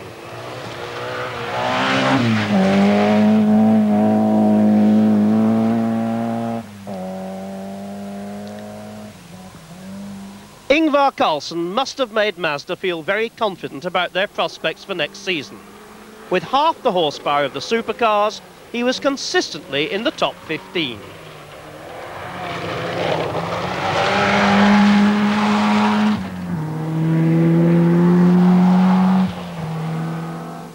And Lassie Lampe, despite struggling with a broken drive shaft earlier in the rally, had certainly demonstrated that the Group A Quattro Coupe could be a front-runner in next year's Rally Championships.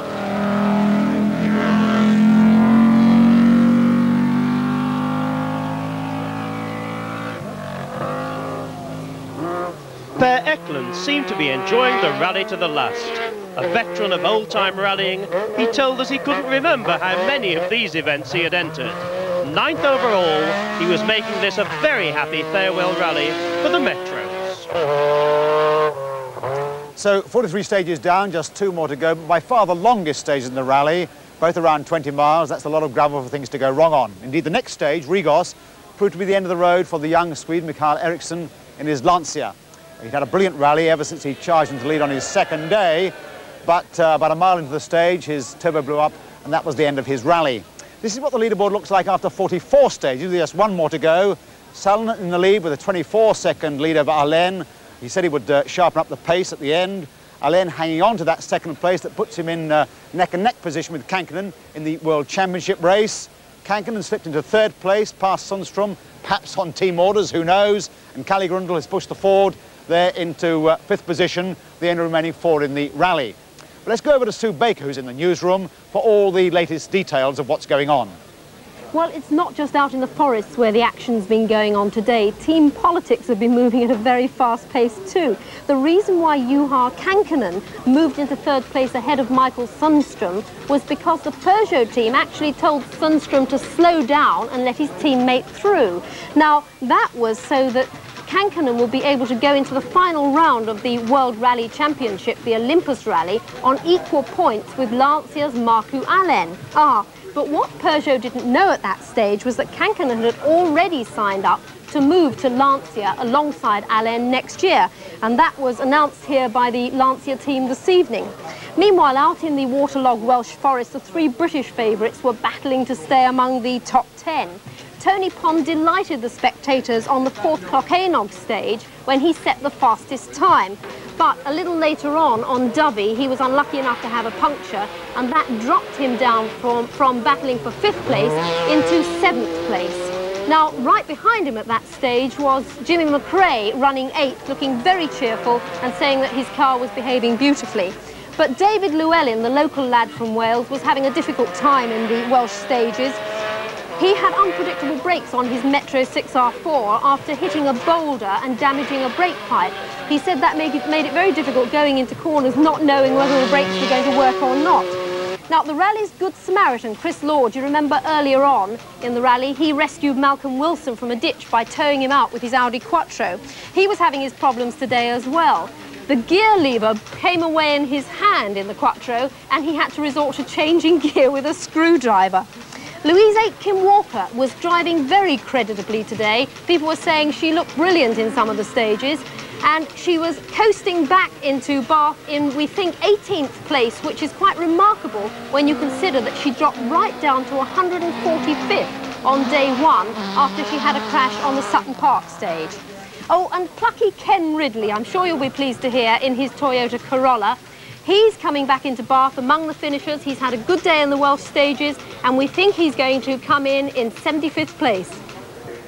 So a lot happening, obviously, both on the gravel and behind the scenes. Politics and motorsport go hand in hand. But while we're waiting for the winning cars to make their way through the horrendous traffic jam from the final stage to the winning line here, let's have a brief look at the half dozen or so drivers who have really dominated the top half of the leaderboard virtually right from the start. Timo Salonen arrived at the start not only as the outgoing world champion, but also bidding farewell to the Peugeot team, for whom he has had 2 glorious years. Next season, he will probably be driving a Group A Mazda, so this was possibly the last chance to see him using the incredible 500-plus horsepower of the pace-setting Peugeot 205. He certainly made the most of it. He'd been fastest on no fewer than 9 stages up to Dovey and was heading for his 10th World Championship win. If, as rumoured, Juha Kankkunen decides to leave Peugeot at the end of the year, there should certainly be a queue for his services. For what a year he has had for the French team. He was picked after his sensational wins in the Safari and the Ivory Coast Rally last year, and Peugeot only had to wait until the Swedish Rally this season before he earned his first win for them. He went on to win both the Acropolis and the New Zealand rallies, and his result here in Britain, he's been fastest on 6 stages up to Dovey, could see the likeable 27-year-old crowned as the youngest world champion by the end of the Olympus run. Marco Allain is without doubt one of the most popular drivers in motorsport. He was competing in his 12th Lombard event and of course needed a win to boost his championship hopes. He used every drop of the 500 Lancia horsepower and was fastest on 14 stages up to Dovey 2. No wonder Lancia want him to lead their Group A challenge in their new 2-litre, 350 horsepower, 4-wheel drive Delta next season. Mikael Sandstrom, or Mickey the Finn as he's known by his many fans, prepared for this event by winning the Scottish Rally for the British Peugeot dealers. He didn't see his Evolution 2 Coventry-built car until 3 days before the start and had to adjust to an extra 80 horsepower. Now I'm sure he'll be a permanent fixture in the Peugeot team. Certainly he'll be competing in Britain in a Group A Peugeot next season. Tony Pond declared before the rally began that this could probably be his last World Championship event. He'll certainly be missed. Last year he gave the new Metro a 3rd place on its debut in the Lombard RAC Rally. This year he aimed at least to match that performance. Despite differential problems and punctures, he held on to a top 10 placing through thick and thin. Not a bad curtain call. Mikael Eriksson is surely an object lesson to every ambitious driver who has faith in his own ability and the nerve to go with it. Mikael led the rally into Scotland, had set the fastest time on 8 stages this afternoon and was second fastest on 12 more. Then, unfortunately, his luck changed. His engine blew up and the man who wanted a top 3 placing to earn himself an A licence was out of the rally. Well, let's go from today's contenders to the man who won this rally in 1984, Ari Vatanen. And one of the nicest things on the rallying scene this year has been to see the slow but steady recovery of Ari Vatanen after that terrible crash in Argentina which smashed him up so badly. Nice to see him around, not taking part, of course, but walking around rally headquarters. And Tony Mason managed to have a little chat with him. Ari Vatanen, this is a great surprise. What on earth are you doing here in the middle of Wales on a cold night? It must be since 15 years ago when I was last time 4 o'clock in the morning out, but now I'm end of my convalescing period and I would have liked to do this rally, but I can't do it yet, so at least I'm spectating. How are you feeling now? Oh, very well indeed. I have had a very rough time for a long time, but now optimism has come back and you know, I would have liked to do this rally, but the boss said no, and he's twice as clever as I am, so I'm sure he was right, and so I start with Paris-Dakar in the beginning of next year. So your first event is going to be the Paris-Dakar? Yes, well, I mean, after accident like mine, I mean, where it takes over a year to recover, I mean, you have got to start with an easy event, so I start with Paris-Dakar. That's what we say, going into the deep end. I suppose it's going to be, yes, but anyway, it's very interesting. What do you're a former winner of the Lombard RAC Rally, of course, and former world champion. What do you think of the format of this year's rally? Personally, I must say that, particularly with this Group B cars, I quite agree with this daytime driving. It's good for spectators, good for public. It puts us into a public eye, and that's right. And do you think the Group A cars will achieve the same speeds that the B cars have now? I don't think so, and I think it's going to be a little bit dull next year, unfortunately. Well, anyway, it won't be dull if you're driving, so we look forward to following your progress. Thank you very much. One of the most popular teams on the British rallying scene is undoubtedly Russell Brooks and Mike Broad. They have a reputation for dragging that faithful Opel Mantle of theirs to the finishing line, whatever goes wrong. That hasn't been the case in this particular rally, unfortunately. They blew a piston, I think, in Grisdale. But we have them here for the moment. Mike, Russell rather, what actually went wrong with the car? Well, the piston broke and then the camshaft failed, so that stopped us in the middle of Grisdale Forest. Great shame, really, because it'd be the last World Championship rally for the Opel Manta. Yes, were you well placed? We were lying 14th at the time, which in a 2-wheel drive car is fairly creditable, and we'd like to have done better, obviously. What do you think of the new shape of the Lombard RAC? Very interesting. I think the most interesting thing above all, though, is how sharp the organisation was. They've got a new clerk, of course, Malcolm Neal, and he's done a tremendous job. Mike, easier for navigators or more difficult? Very much easier, really. Less tiring, obviously. The difficult thing, I think, was the enormous crowds, and we had to sort of be aware of the fact that we could be delayed in traffic, but apart from that, it's been a very good event. They have called it, Russell, a sprint rally. Was that how you felt it was? It certainly wasn't a sprint as far as we got. Yeah, the stages were very, very tough and very difficult events still, even though it's a lot shorter than in the past. people did feel it might be less competitive. I thought it was in fact sharper and more competitive than other years. Possibly because the competition was very intense. I think it was the most ferocious battle I've ever seen on an RAC rally. Nice to have got you here. I'm going to have to push you aside a moment because you now have the leader coming over the horizon. Thank you very much indeed, Russell and Michael. And at the end of the street I can see the lead car, which has Timo Salonen, this year's winner of the Lombard RAC, making his way to the finishing line. Safety through 1,585 miles. 45 special stages.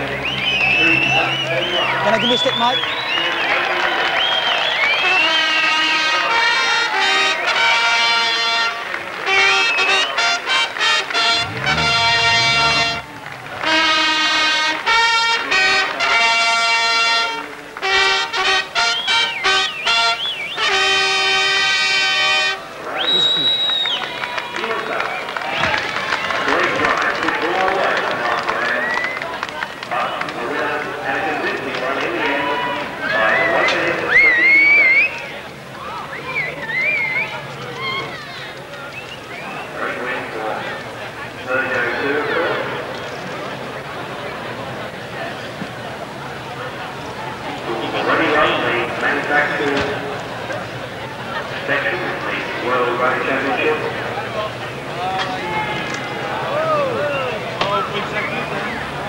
All around their necks.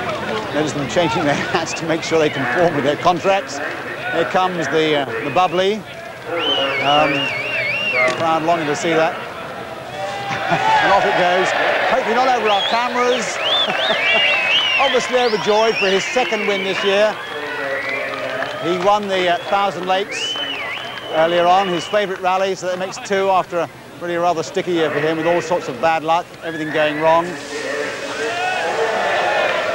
Winning the Lombard RAC, a real... Let me see if I can go down to the shower and ask a few questions. Save a bit for me, Tim, if you don't mind. Can I have just a couple of questions? Congratulations on winning, obviously you're overjoyed at your second win this year. Yes, thank you. And let's say I must say that that was the hardest win this year. Do you have any nasty moments? Yes, let's say from the beginning until end. Do you like the new shape of this rally? I spoke to you 2 years ago, or was it perhaps last year we spoke, and you said you thought it was too long and too tough. How do you feel about this year's rally? Now the time schedule was very good now, because we are like normal workers, we need to sleep sometimes. And this year rally was very good. It's been called a sprint rally. Did it feel that way to you? I mean, very, very fast from the start? No, in the beginning for me was always difficult. But driving few days, I find my feeling. What about your time on that last stage? I mean, you were a clear minute up on Alain. Obviously, you were giving it the gun. No, it was very difficult to start. I leading before last stage 24 seconds, and it's not much if we think that the special stage is more than 30 kilometers. And I make flat out also last stage. Timo, thank you very much indeed. Congratulations again for winning the Lombard RAC.